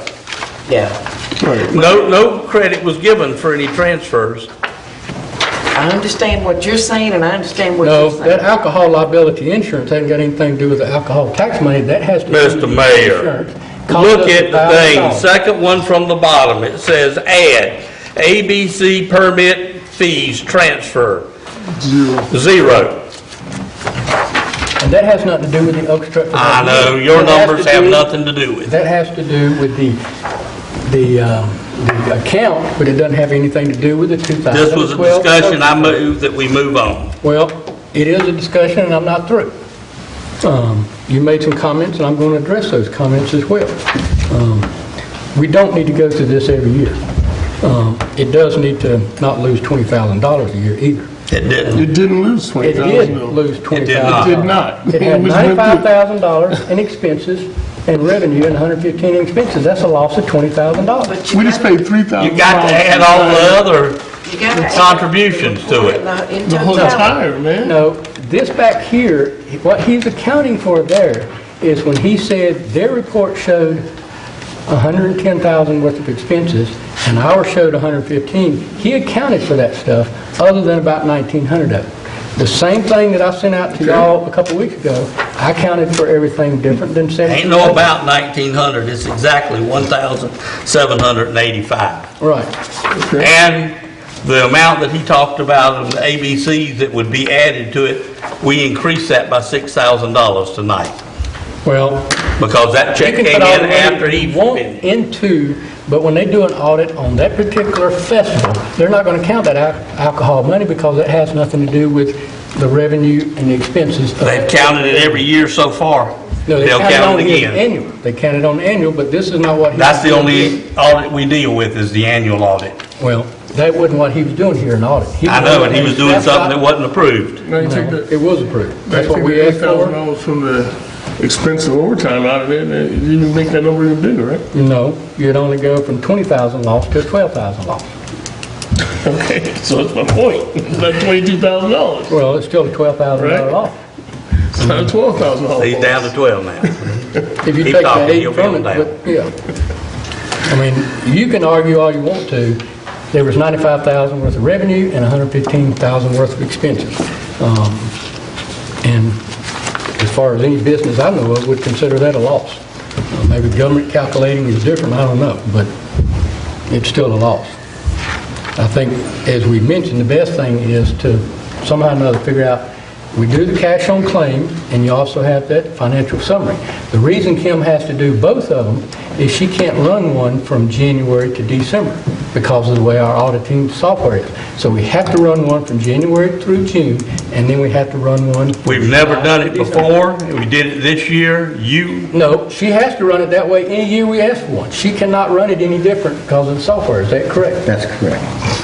We can't run one from January to December. But we don't need to run one. That's If the we want to know whole what the point. books are at the end of the year, yes, we do. That's the auditor said right there, we don't need to do that again. No, we don't if we can accept what we do here. If we're going to allow them to give us books that are off every year, They're not going to give us books any longer. then we got to They will not give us books any We longer. need to have a statement from Kim that says, what did our Oak Strut do? Off the And that's what reports we'll of the get town. from her. But They we're will gonna not get give two us anything reports any because longer. we can't do one. We have to have one from January to June, and then we have to have one from July to December. The decision is which report do we do? Because that financial summary is only going to do 6 months, if I'm correct. So you have to do the cash on claim, which covers. You don't have to do cash on claim. There's not another one you can do. Which one would you suggest? The annual audit at the end of the year. That's not going to tell it. Y'all always argue every year that that breaks it up in 2 different years. It does. Well, then how are you going to use that to tell? As long as we can understand that. It goes from year to year to year, and it does it that way. It's worked that way for 39 years. And y'all argue every year when he says it's losing We don't money. argue, you're the No. one arguing. Every year that thing loses money, except No, it last doesn't. year, when we put 39,000 in there, it finally had a net gain. Other years, it's had a net decrease. The year before that? See, happened? Net decrease. No, it didn't. Yes, it did. This is last From year. Millhouse report? Yeah, the, all It had a- right there. Page 14, mine is 14, different right from yours then. Right there. That one had a 21,000 net gain. Right. That was this last audit, because of the 39,000 we put in there. If we didn't put that 39,000 in there, that would not be a 21,000. Right. The year before that, it was a net loss, Right. because we didn't put any money in there. You're going with operating numbers and not banking numbers. No, I'm going off of this. Mr. Mayor, if I've got $1,000 in my checking account and I decide to host a party and I write out checks that amount to $1,200, you jump the gun and say, well, you just lost $200. But before everything is over, somebody comes in and says, well, I want to help you pay for the ice. And they give me $500. And I look, and I total up my checkbook. Everything's been done now. Didn't make any difference what year I did it in. The festival is over, my party's over, and I look down here and my checkbook has got an extra $300 in it. I made a profit. Yes, you did. And that's exactly what happens with the orchestra. That's not what happened this year with the Oakstrut. They wrote all the expenses, and they were $115,000. They took all the revenue, including their sponsorships, and if you include the $2,500 from Lexington County, they lost $20,000. No, they didn't. Yes, they You did. just said 12. If you No, I said if you took that 8,000 away, then it would be 12. But right now, they lost 20. His says 22,820, but it doesn't take into account the 2,500 from Lexington County. I make a motion, we move on. Well, the only thing too, we need to, if we're saying to Bob that, what? Well, are we I'm going to saying to Bobby, continue doing our audit in August and look at the results then, or are we going to start wanting a January through December report? No, I'd say we do it the way we've done it the last 39 Yeah, I years. wouldn't do I that. say we can have Kim run a report, because I'm gonna ask for one Well, she anyway. can run both the reports, but then somebody's got to sit down. I did it, and it shows the numbers. I mean, and they don't lie. 'Cause no matter what we look numbers at, don't lie, but some people up here do, right? Yeah. But my point is this, we got a bill for $3,600 here, or actually Well, that's on the next- $3,400, okay? Yeah, item because there. Right. And we got, a report that wasn't authorized in the first place, but we got to pay for it Well, anyway. that's your opinion. Well, it's my opinion and the town's opinion and the record's opinion. I mean, we never authorized it to be done. All right. How do we handle this? Well, we gotta get to the next item there. We got a budget. That's why I said move on. So the next one is the approval of the budget amendment. I asked that that be put on there because I disagree with it. I don't think we authorized it. I know that the town administrator has the ability to do that contract. I think he did it in good faith, based on your word. I think your word stretched the truth. Well, you can watch the tape. Is there a motion? We gotta have a motion first. Motion for what? For the approval of the budget amendment. It's on here as an approval. So is there a motion for a budget approval? If none? Once, Yeah, twice? I make a motion for some conversation's sake. Is there a second? I'll second it if you want to discuss it. Are we on F or E? What are we? Or F. Okay, F, thank you. Sorry. Sorry. So there's a motion, second, Mr. Walker. I didn't put it on, I mean, No. I'll talk about it, Yeah. but sure. So, we have a motion for a budget amendment of $1,500 for a bill that's $3,400. Now, that's a little moot point, I mean, that's not gonna make it, so, well, we got a contract that Bob Millhouse, it clearly states in the contract, clearly states, I will quote, will not exceed $1,500. So, just so how pay to the get, $1,500 and tell him he can forget the rest of it because he just threw that in there on his own based on, phone calls and travel and things. He's never charged us before, and he's been the town auditor for what, 8 years? And he's never charged us for travel here to do the Well, annual audit? he's included it in In his his audit thing. until this year. I mean, our last audit in August was a $13,000 audit that he charged us $18,000 for. We had a contract for $13,000. He added on all the incidentals this year, which he has not done in the past. And are those in the contract we have with him that he can do that, or? Yeah, it's Is that why we're gonna put it out for bid? that's correct. Okay, got it. Yeah, so maybe he's, not want to be the auditor anymore.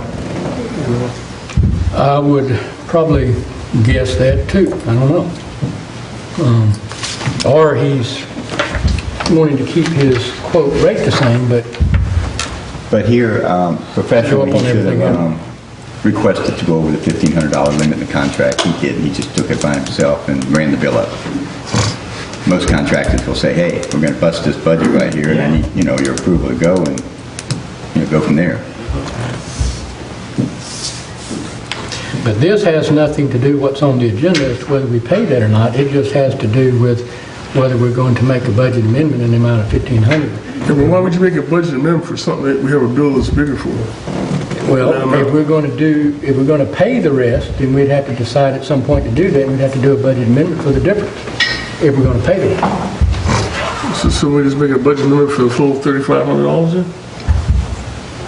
If people think we ought to pay them. I think you ought to pay him. No, I'm not gonna pay him. I mean, I wouldn't even pay him $175. If he'd told me up front he was going to charge me for talking to him, I'd told him whatever. I told him we'd need a new CPA. And I wouldn't be voting for him again. That's what I would have told him. But that's that. So, any other discussion? Yeah, what are we gonna do about this bill? I think we're obligated to pay the $1,500 because he had a legitimate contract with Yeah. Bob. And I think that's about the best we ought to do. And That'd be if he my wants to argue with us, I would just suggest that, we're charging them $175 an hour to talk about it. Yep. Okay. And you're not going to talk to them unless he agrees to reimburse our town staff time. I don't know. So is there any more discussion? I want an opinion from our town attorney over there. Jake? He was just Earthy about Jake, to I know, sleep, I know. Barry. Don't do that to the man. I'm delighted to give you an opinion if I know the question. Here's the question. We have a bill for $3,400 here for services that was not requested from the town. And that's not 100% true, that's debatable, but just, should we pay the bill or We have not? a contract for $1,500 that Bob agreed to pay for the services. But after all the smoke clears, we get a bill for $3,400 Right. as Here's opposed to the $1,500 that here's my opinion. we agreed to. Whether or not Bob had the authority to sign the contract for $1,500 is almost irrelevant at this point.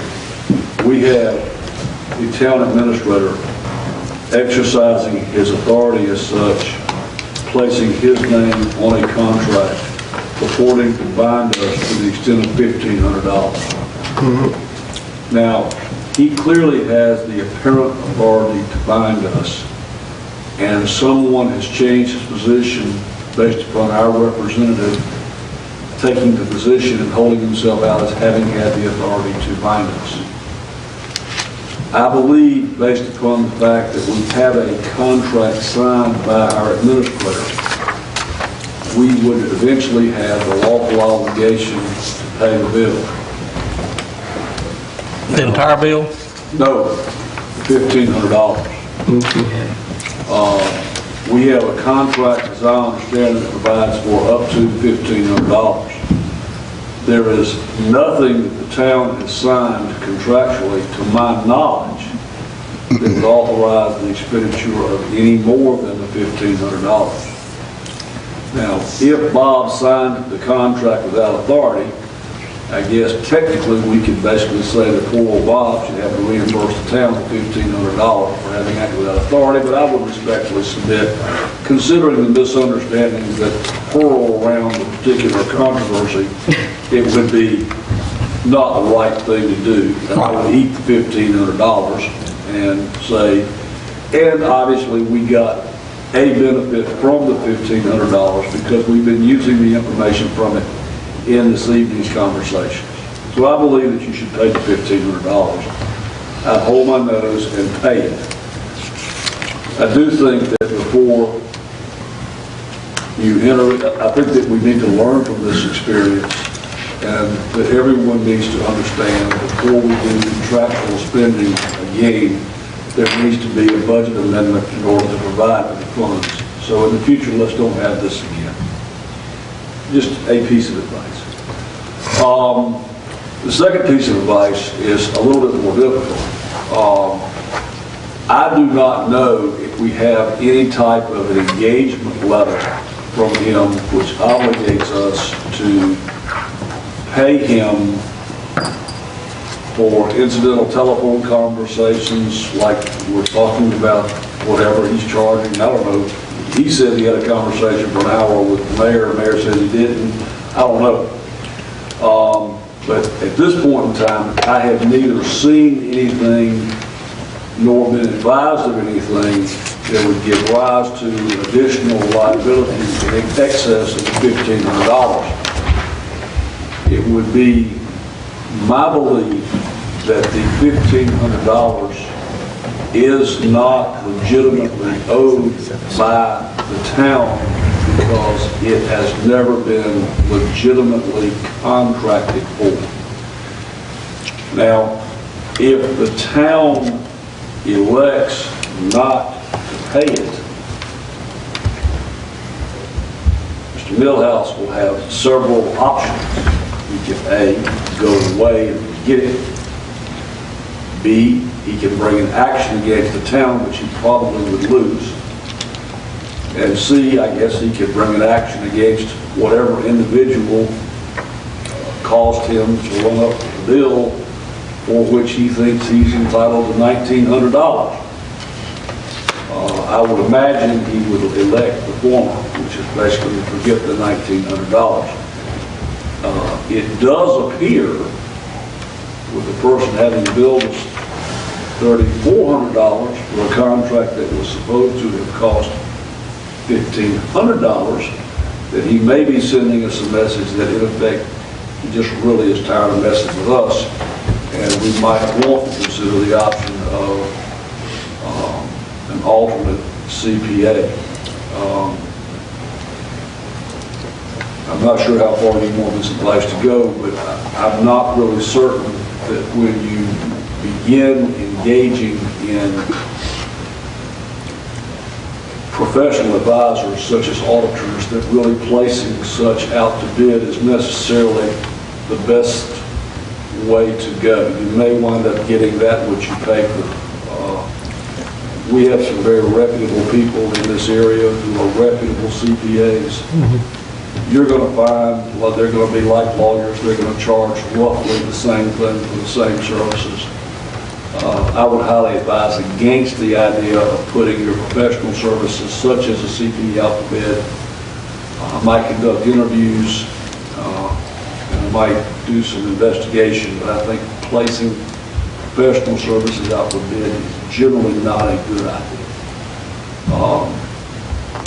If you place legal services out for bid, you may get one of the TV lawyers walking in here. You know, I guess you'd find somebody that might charge less than I charge, but you might be getting what you pay for there. Of course, there may be some dispute as to whether you get what you pay for here. I don't know, but I hope I answered your question. My recommendation would be that you pay the man $1,500 and advise that there is no contract we're aware of in excess of that, and ask him if he would please accept the $1,500 as payment. Did I answer your question? Yeah, and one thing too that's broken down on this thing, it looks like he has, quote, the original scope of work and $1,500, and then the additional stuff. What is the additional stuff? Does anybody know what the additional Well, stuff yeah, is? he's got it listed here. He's got meetings that he came. He's also got telephone calls with the mayor and Mr. Brown and Mr. Hoops. He's got attending host joint meetings with Town Staff Orchestra. That was about 5 hours. And that kind of thing. He came up with a list of questions, Jake. He did his preliminary thing, which I don't think gave us the answers that the mayor was looking for when he first requested this thing, and then he came up with like 10 questions and said, I have to talk to the Orchestra Commission to get the answer to these.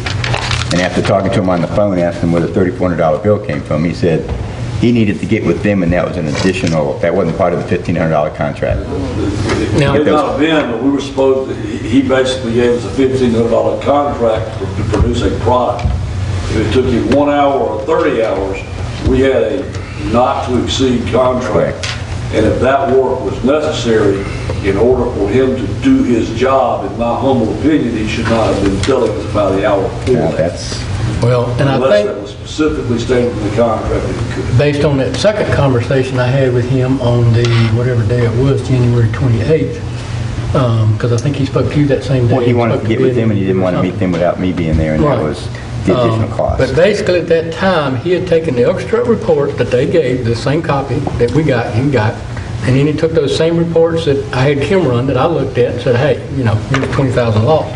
He took all that, did his whatever, and when he did it, he came up with the same thing. Yes, they lost money, but before I say why they lost money or yada, yada, yada, I want to talk to them and find out, can they collaborate some of this, or can they explain, oh, we made a mistake, or whatever it was. That's part of the job. Yeah, that's what he met with them and went over that and said, here's the questions, answer these questions, and then I will go back and reconcile all this and come up with whatever the end result is. Right. And then all that is in this other stuff. Now, while that wasn't part of the, I don't know, all I know is that day I talked to him, I asked him, because the original phone call was, what is the problem with doing an orchestra audit in January and a town audit in July, so to speak? And he went over the whole procedure. Here's what you do, here's why you shouldn't, yada, yada, yada. And I said, well, here's the problem we got. How do you reconcile that? He said, well, I can do, and he didn't use the word audit, but he said, I can do I'm going to call it a snapshot, a look-see, or just a quick analysis of your records and their records and see what the difference is, and then find out if they got anything to substantiate why theirs is different. If not, then they can say, oh, we made a mistake. And that's where he said, Right. 1,000 to 1,200 is probably what it's going to be. Do 1,500 max, because it won't be over that. And then that's what he told Bob. And that's what they signed a contract for. The only thing I would say, and I don't know, I would agree paying $1,500 and tell them, but if that contract that we have, if it says the same thing, that he can charge all these incidentals, then he might come back later and say, hey, I can't. We can say, well, we don't agree. I don't know. Then he can go from there. Well, does the contract provide a number? The guy told you. Well, you might want to get a copy of it, look at it and see. $1,500. Yeah, I mean, if it says not to exceed 1,500, then it shouldn't unless he tells us it's going to exceed 1,500. I don't think the town law will be any more than $1,500 unless someone can show me something. But I think that's the question I was asked before I started mine. And the first breakdown, or whatever you call it, came to 1,450 is what the initial, and a little bit less than that actually, but that equals about 1,400 right there.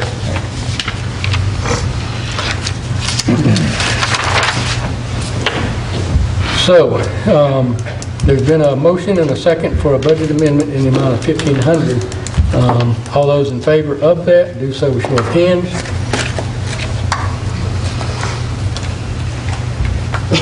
All opposed? And then we can just wait for his response on the difference. Next item is item G, approval of a grant application to the South Carolina Parks and Recreation in the amount of $500,000. And I put that on there at $500,000 because I was under the impression that that was the max, but No, I the think max you told me the other day it could be more. Yeah, it can be as much as we want. It's 50-50 match. The Okay. grant requires you to ask for at least $250,000. That's a minimum. Okay. But it could go up. If you want to get $1 million grant and pay $1 million, you can do that. Well, I'm going to take the $500,000 out then and go for an approval of grant application to the South Carolina Parks Recreation in the amount of whatever maximum we can ask. Is there a second? In good conscience, I must second. I will read you through the codes too.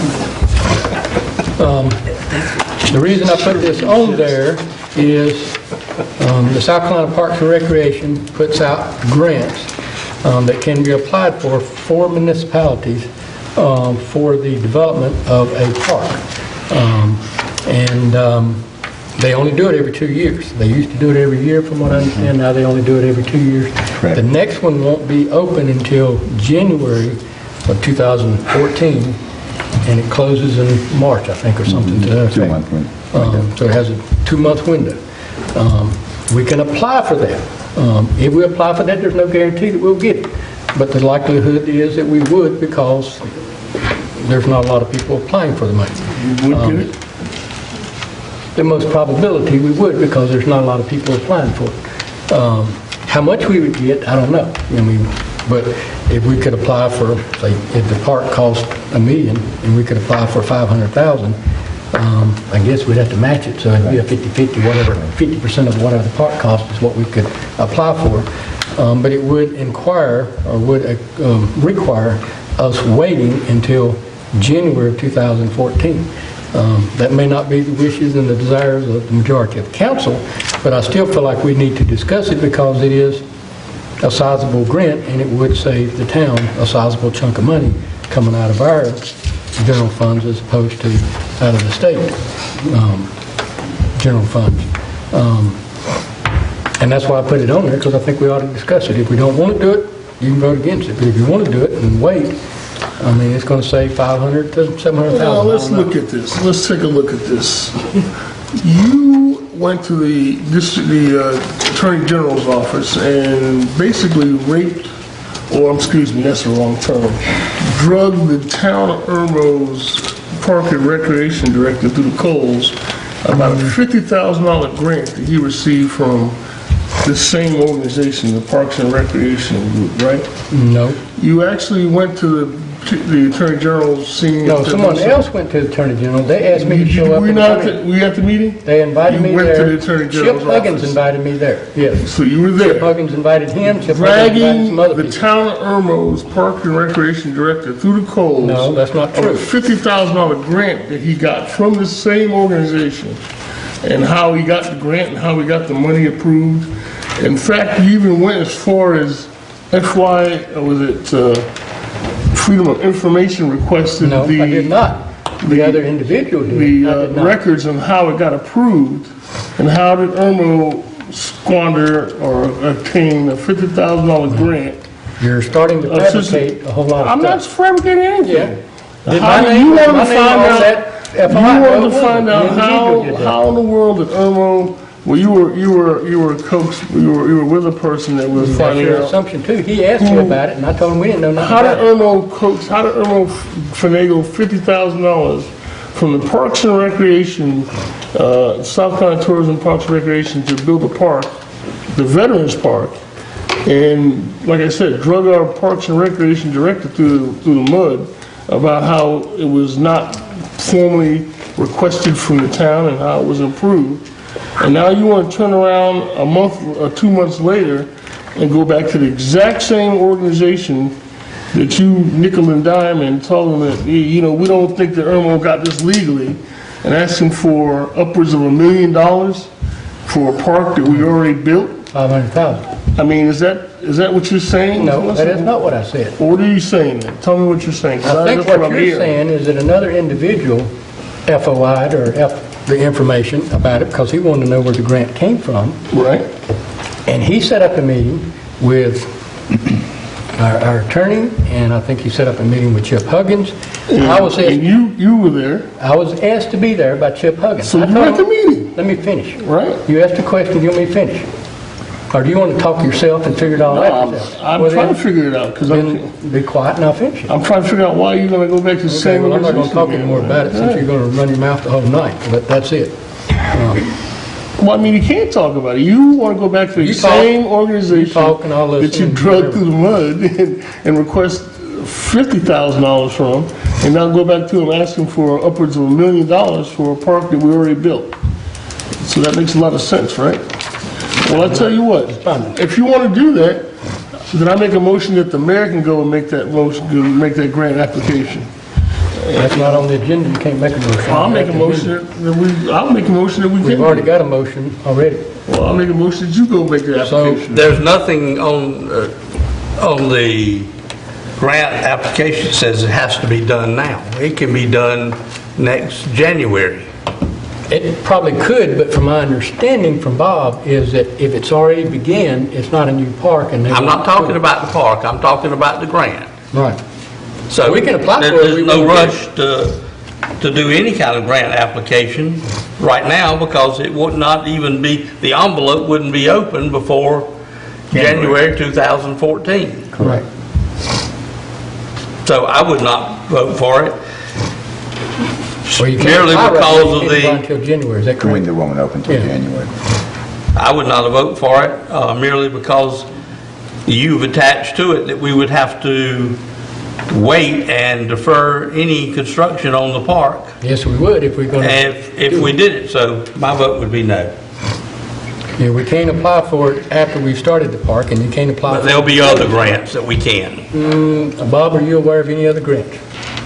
Not at this time, but there are other parks I and want you to go, recreation type grants. I want you to that go come and get a go. grant. There's nothing open in the today. name of Irmo, Okay. with him attached to it, okay? And see how far you get. And as Yeah. far as the other grant, if it had been brought to the town and we voted on it, I would have probably approved it. I would have voted for it.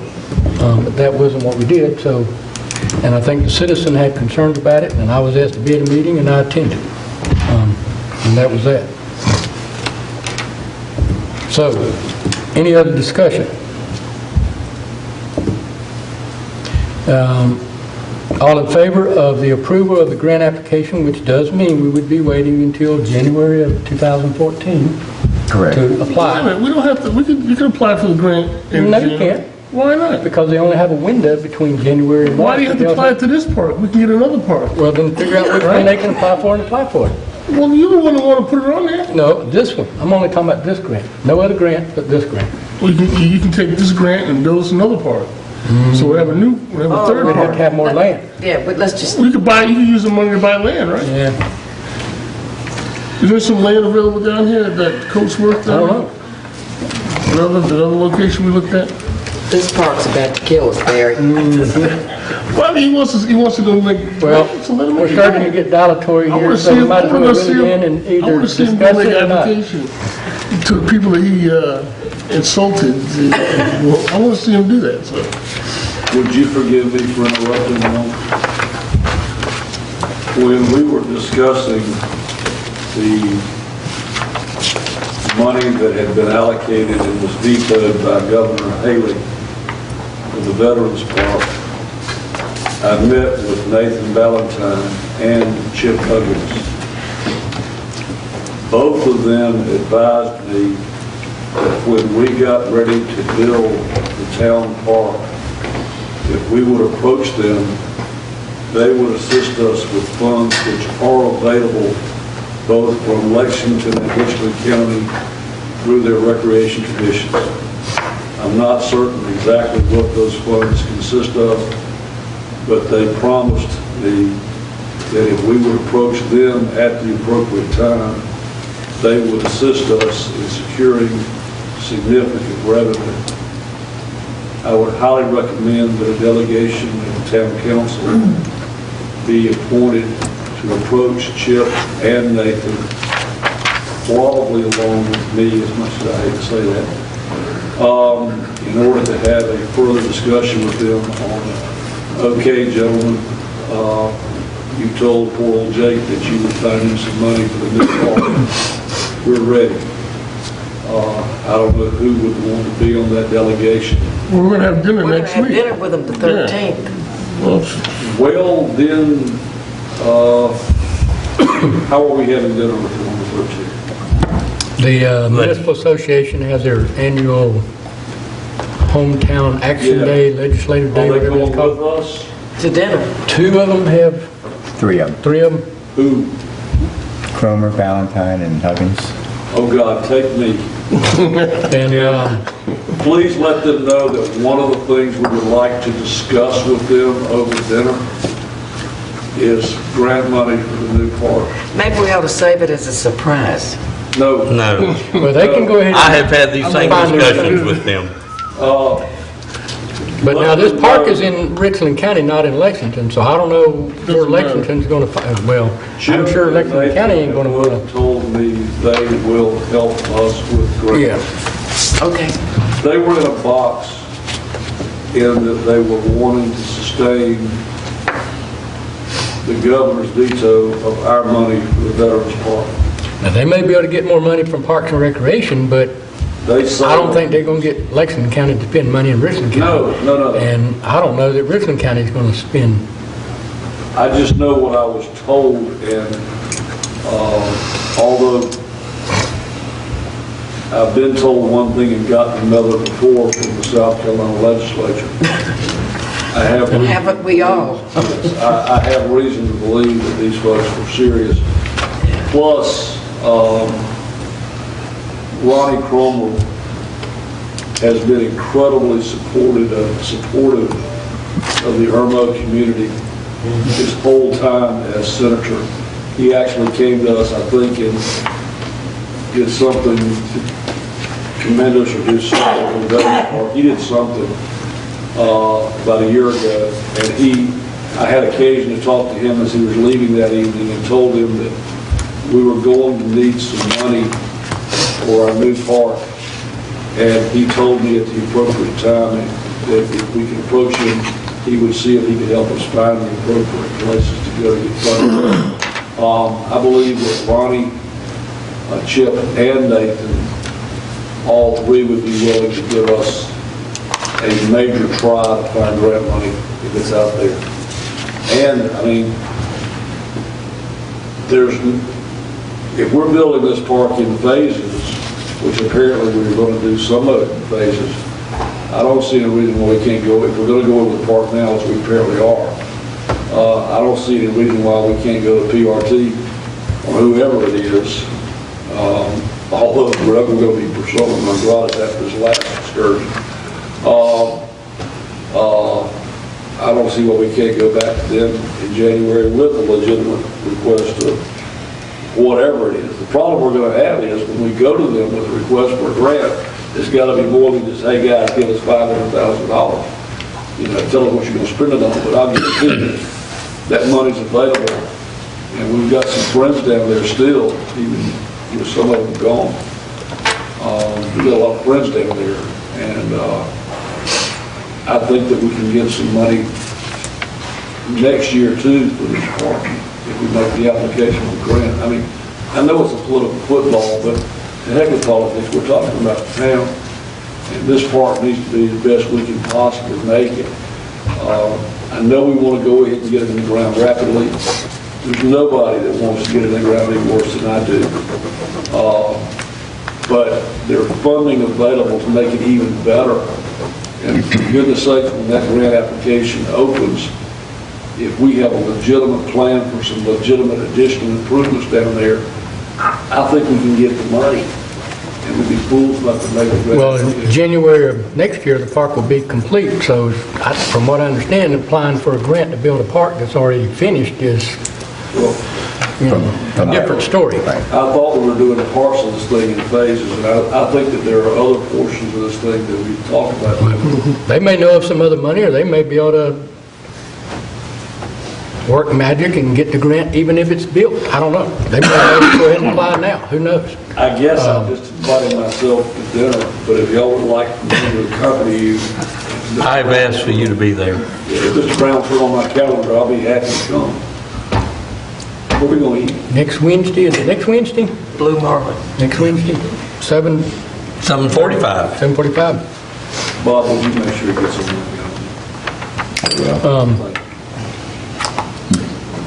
We ready to vote? Yep. Approval of the grant, all in favor with show of hands? Oh, show of hands. Okay. I'm used to going backwards. Not in favor. Show of hands. I hate to stick my nose in again, but if everybody's going, don't we need to publicize it? Well, from my understanding, and again, this is only my understanding, if we meet at I'm going to call it like whatever your thing is, a public place, like when they have the oyster roast or barbecue or this thing or that thing or a convention, and you go to it there, it's a public place. Meeting in private, but I mean, we can look at that and see, but the Municipal Association encourages it. You take out your legislators and ask for stuff. And that's kind of what we're going to be doing, is asking for grants and see if they can get some and yada, yada, yada. But you can look at that and see if I'm correct as what they told me, if it's in a You're public place. absolutely correct. And I won't be able to go. I'll be out of town, so. Okay. You I'll got take an extra the seat for you, Jake. We'll speak. I thought you were already going. Thank you, Bob. I guess I am. I was making sure they know that. We're going to miss you, Paul. No, I thought the supper. Yeah. All right, item H. Next item is item H, approval of the contract with the playgrounds of the Carolinas in the amount of $114,059 for So moved. playground equipment at the park. Is there a second? Second. Any discussion? I think it's absolutely beautiful. Now, is all these colored pages what we're getting, or is that just, Oh, no, those are all the different vendors. oh, these are all the different vendors that sent stuff, okay. The town attorney has a very good artist rendition of the large playground for the larger kids, small playground for the smaller kids. And I understand it will be fenced, right? Yes. Which does not exist No, it will not be fenced. anywhere around Okay. here. There is no playground for the smaller kids anywhere around here. Right. There's nowhere in the town that y'all can go and swim. Nowhere what? There's nowhere inside of town that a child can be taken to swing. No, you're right. So it's the one on here called Burke is the one that actually is, Playground for the Lions. now is this place there in Irmo? They may swing us back. Is that the guy that lives over here in Archers? Archer's Court somewhere? Yeah, I think I talked to him one time about something. Any discussion? All in favor of the approval of the contract in the amount of $114,059? This is part of phase 2, right? This is part of phase 1. This would be, I mean, we got the one contractor going to build the whole park, and then we're buying this separate to save about $35,000. I know, but we're going to do that as... As soon as everything gets graded. The reason why Well, I they asked do the other is stuff first, won't they? I might have somebody who wants that piece of that naming structure. Now they got an event, mountain and everything. Can we hold off on, can we hold off on starting this thing until we get a sponsor for it? Well, they won't probably put it in until towards the end, I'm guessing. Yeah. It'll be one of the last. You'll wait till things the to go in. roadways, walkways, parking lots, stage and amphitheater, all that'll be in before we put the playground equipment in. All right. Any other discussion? All in favor of the contract for the playground equipment, do so with show of hands. All opposed? You don't like the playground? I don't like spending the money. I Okay. just don't like spending the money. We're not going to get a grant, then no. Next item is the approval of the contract with LAD Corporation in the amount of $999,500 to construct the town park. Is there a motion?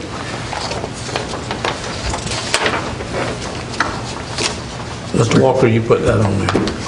Okay, I make a motion that we accept the contract.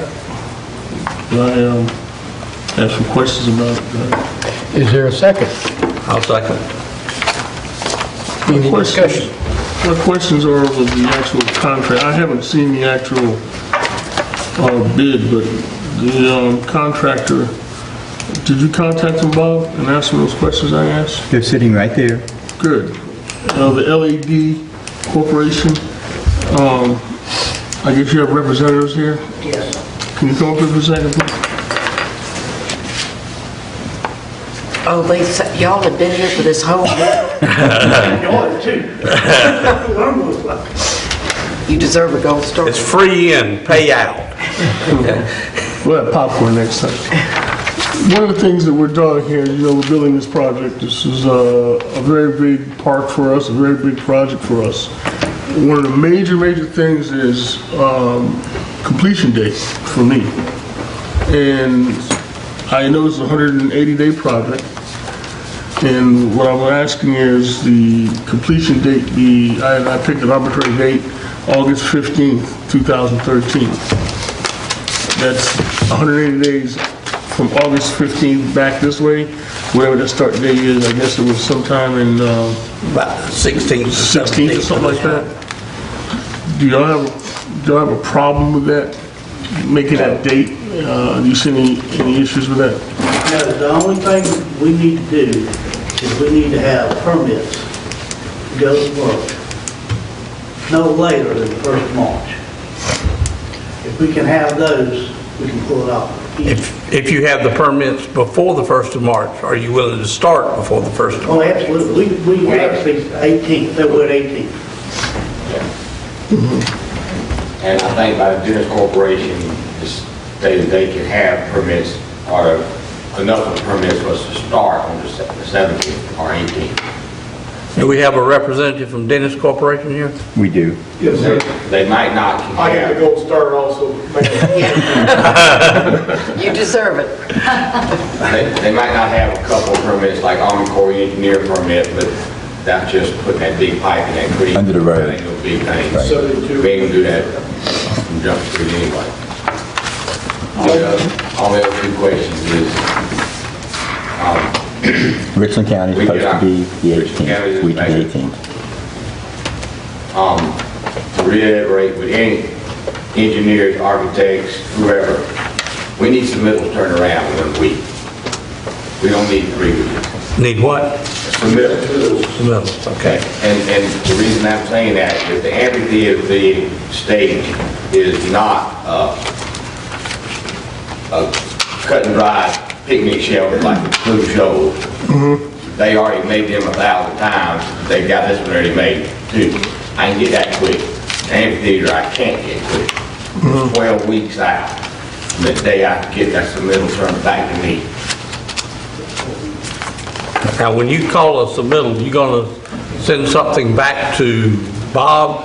No, I'll send It goes to the through architect. Dennis. Send you Mark. It's like a shop they're on, sir. Shop Like more, Okay, Mark Gimbel. okay. So Morgan and Dennis will get that and come back to us, Right. okay? But we need to have somebody there to do the QA and all that stuff there. Testing and all that stuff so that they can get information back to them quickly. We don't want them Yeah. to be waiting on somebody to get an answer. the grading and construction permits he's talking about, though, come from the county, right? Right, the problem's not going to be at our end. It's going to be at the other end.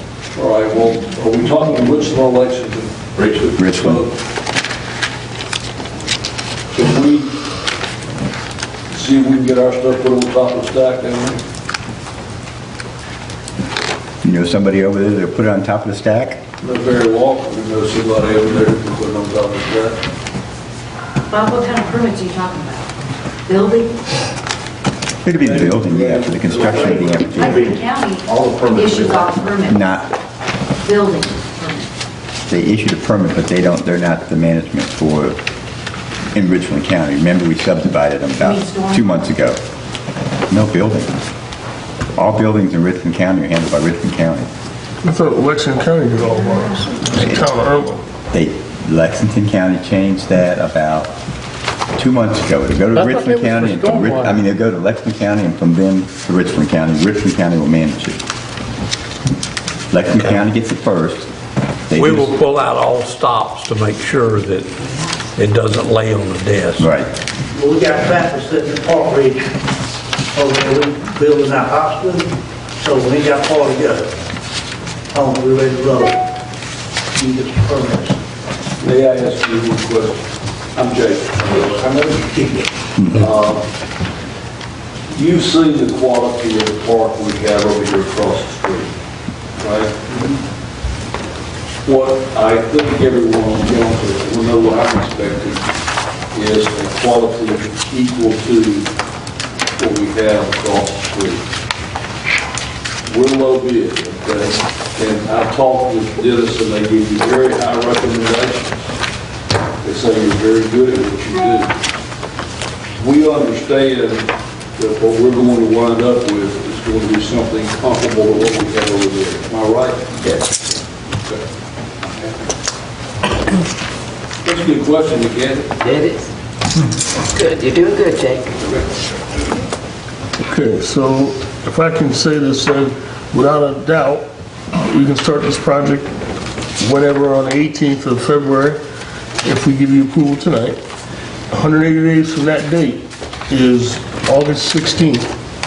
Then I can be walking in my brand new park by August 16th, looking at this great amphitheater that you guys are going to construct for us, right? Barring a snowstorm or a hurricane, right? Right, no hurricane, Hurricane will tornadoes. slow down too bad. Snowstorm might. And we're going to get, I followed you go from Mount Pleasant, South Carolina to Mount Erie, North Carolina, fixing it. Shopping centers. and that end date is firm. I mean, Yeah. you know, hella high water, August Just have the 16th. best time of the year to be working over there. Wow. I mean, that's this And you work- and you work- that time of year. And you work well with Dennis Corporation? Yes. In Suspect fact, you know? he's expecting a 16-inch water line for us downtown Columbia Five Corner. Okay. We work with the VA hospital. You need to be putting in a drain line in 5 Points, not a water line. Some of that stuff over there. They need that too. So can we, So then we need to, do we need to add an amendment to the contract for having Dennis and those guys be the testing and QA for that? No. That's all part of it. That's all part of it? They do their testing. So who does the testing for you then? Y'all mean with FME. Listen, Who? FME. Who? FM&E? foundation materials. Okay, so who does the testing for the other stuff though? What other stuff? The structure, the QA, the amphitheater? Who QA's that? Testing. I'm sure Morgan will do it. Morgan's been a pilot. No, it's on our side. It says the owner of the project should be does a QA on it now. I mean, y'all tell me if I'm wrong now. Y'all have the Dennis Corporation to do their some inspections, but the main inspections will be coming from, like site work, would be testing the soils, if it's compacted, the rock, if it's compacted. If we bed right, like. Who does that testing? FM&E does that testing. Okay, where's that at? That was in the contract? Mm-hmm. Yes, sir. Okay, who put that in? Dennis is here, he said. Yeah, I thought, I'm not sure how I can talk about how the testing is. I know the geotechnical is performed by FMA. There's a conversation I had with Mr. Brown about QA testing and stuff like that. I can't reiterate enough of what echoed in these chambers tonight. I'll be careful what you're asking for. You might get what you want when it comes to professional services. Dennis Corporation, not only working with these guys, we would be your QA out there to ensure that these testing procedures in specifications, it clearly states out that the owner provides laboratory work, testing, inspection, blah, blah, blah, and all that kind of stuff. So we have something in Mr. Brown right now to... I've got it. Yes, sir. For Dennis Corporation to do the QA on site. That's that. I'm on it. That's normally not a council concern. I mean, I'm working the project. yeah, so we need to include that though, don't we need to include that in it? Project management would not be part of Dennis's contract. Project management would be Cotton. Morgan. Yeah.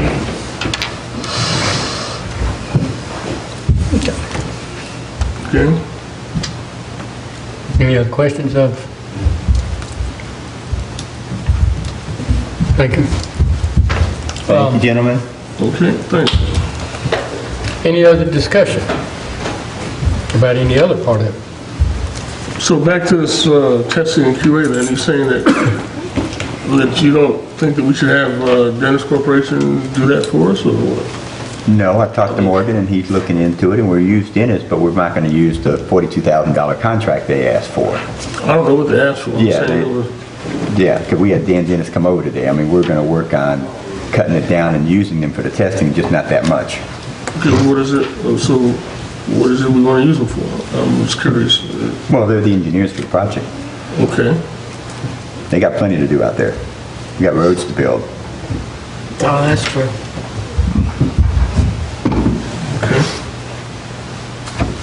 Okay. So in a nutshell, then, who's going to do it? Is Dennis or not? Is it Dennis and Cottle. Dennis and FM&E, yeah. And, yeah. Okay. All right. We're all right then. Okay. I think. What's the name of that? Oh, Lord, now they communicate with the lawyer. Any other discussion? The only thing I want to comment on, and I'm going to say it, and I'm going to say it politely, hopefully, and all, but as of this, once we approve this, which I'm sure it's going to get approved, our total right now is 1.5 million, 1,526,000. 2 years ago, we had this discussion. I made a comment, it was gonna cost between $1.5 million. We went all around and around about that in the newspaper, on WLO, on my website and everywhere else, even to the point of bringing it up at a town council meeting and say I was fabricating stuff and making up stuff to scare people.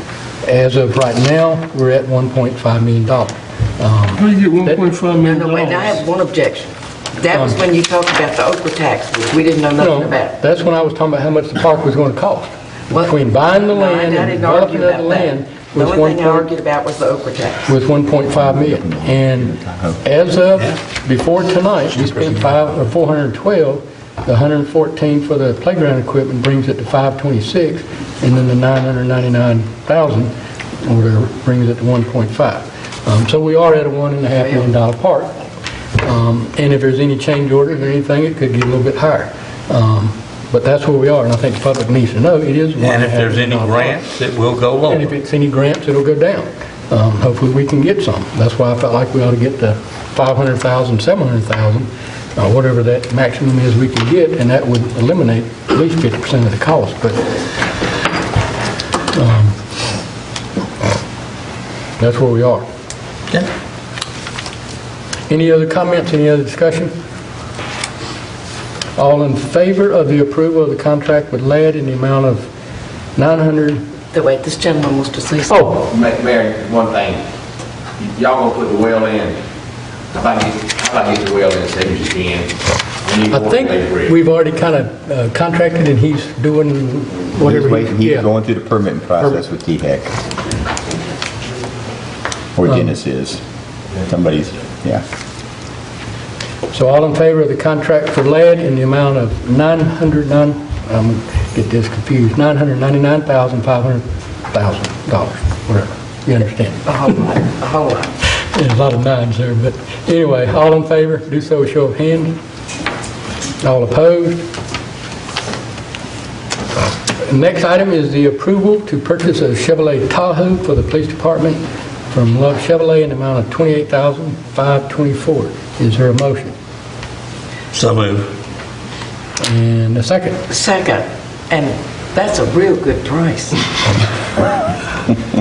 I looked at Tahoes a year ago, and that's a good price. It's two-wheel drive, it's not four-wheel drive, and That's why. so that's probably why it's less expensive. We don't need four-wheel drive? Not for this purpose, no. Okay.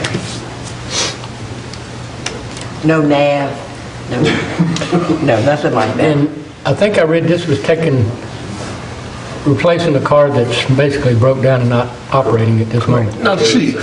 Not cheap. That was on deadline, was scheduled to be replaced this summer. The water pump went out on it, so instead of spending $600 on a car we're going to get rid of, I thought I'd come to y'all and ask. Wait a minute, say it again. Talk louder. I didn't hear that. Say it again. Talk louder what you just said. And this one was already in the You want to budget. spend $600 for Already in the replace? budget. It was a Crown Victoria that the water pump and cooling system went out on it. It is So they'll still have- scheduled to be replaced over the summer. It's got 90-something thousand miles on it. Brand new By car. the time the fiscal year ended, it was going to be over 100,000 miles.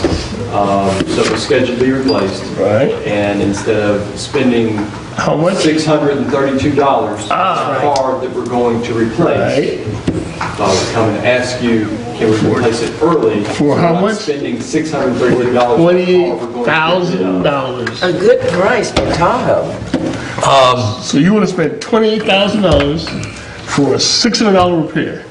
I would rather spend $28,524 now Yeah. as opposed to $29,124 if I spend the $632 to fix the car that I'm going to get rid of in the summer and spend the And what the $28,524. chief could tell you now, you just spent $1.1 million. Nobody arguing with him about And if you sell that car, how much do we get for them typically when we sell them? Between $1,000 $1,200. What? And that's with a new $600 water pump. Well, yes, that We'd would still be get- with the $600 water. Right. No, they buy Plus them, $600 they buy them as is. Yes. The taxi guy come tow it away. Right, yeah, we'll. They're gonna come tow it away. Somebody wants to give us one. which might be 500 without a water pump. There's no telling what we're going to do. Or So free. you telling me if I give you $600 for that car, not that I would. Yeah, If you I, would. if, Yes, you if I'm a would. John Q citizen, and I say, here's $600, I want to buy that Crown Vic that don't have that's got a bad water pump. I think I might be able to work out a deal with the dealer where we're buying the Tahoe to maybe get more than $600 for our. Yeah, because he's gonna put a new water pump in there and sell for $10,000 probably. No, you can't sell it. If he sells We've been down that road before. We need to hire him to work for us. Is this going to come equipped like our other cars, lights, radio? It's replacing an investigator's car. Okay. So it will have lights and siren in it. The investigators use just handheld radios. We don't have an in-car radio for them. Okay. And it does not need a screen or an in-car camera or console or any of that stuff. And it's unmarked. And it is unmarked. Oh, it's Okay. unmarked. Okay, got it. Okay. And we had a Tahoe before and had very good luck with it, did we Still got not? one. Yes, it's being driven by the Public Works Department now. Okay. And now we might as well put in that one. Got 140 or close to it. Wow. Those are good. Aren't you ready to get rid of that one? I can vouch for GMC. Yeah, I can too. Breaking it in. That's right. Any other discussion? I don't know, Chief, man. Yeah. Don't worry, we'll outvote you. This is a good deal, Larry. $600 will fix it. I don't know. Well, if we were going to drive it for 3 more years, I'd say probably put the 600 in it, but if you're going to sell it before the end of the year, Fiscal year. yeah, for the And fiscal drive it year. 3-4 more Yeah, months. so I'd say let somebody buy it as is and do what they want to do. Any discussion, any more? All in favor? I just think we ought to buy it without an audit. Do so with Well, the, then raise your hand. yeah. We'll vote, good, okay. Next item is presentation by citizens. This is the time where anybody who wants to discuss anything, whether it's on the agenda or not on the agenda, or whatever it may be, you can do so at this time. Is there anybody that would like to discuss anything with the town council? My name is Susan Hoops. I'm at 130 Volters, excuse me, my mouth is dry. 130 Volters Road. I'd like to thank the members of council and budget for my contract. I appreciate that. I'd also like to say that every year we have this problem when it comes time to renew my contract and little innuendos that put out that I'm doing something wrong. There are people in this town who know how the budget works and where my figures come from, but the people that the newspaper writes about, they don't know. And it's just getting a little bit old that my credibility is questioned every single year. So if there's anything that y'all could do to solve that, I would appreciate it. I'm not going away. As long as they want me to do the other stuff, I'm going to do it. I did it for 5 years and we never had this problem before. So I would just appreciate it if there's anything we can do to stop my credibility being questioned. Anyone else? I'm gonna make mine short and sweet because I'm ready to go home and I'm too already. But I'm Tiffany Boyce, I'm the president and CEO of the Greater Irmo Chamber of Commerce, and I just wanted to give y'all a quick update on our welcome guide and magazine. It will be out, and it's going to print by the end of the week. We had some photos that we took of the police department and around town, and thank you, Chief, for allowing us to picture you and your staff that will be included in the magazine, of course, our wonderful town as well. So it will be out in a few weeks. And then I also want to make sure y'all mark your calendar for our Red, White, and Blues event on March 9th at our wonderful present town park. And we encourage y'all to invite all your friends because we are going to be making a contribution back to the town for the new town park. So we're excited about this event and hope it can become an annual event here in our town and our area, and we're already off to a really good start. And it's getting a lot of buzz. If you haven't seen it or haven't heard about it, then you're not looking on Facebook or reading the newspaper or Your email. Your email. That's right. So we're excited, and I just want to thank y'all for allowing us to have that here in the park. And Mr. Brown, you've been wonderful and most helpful, so I just want to say thank you. Thank you all. Good night.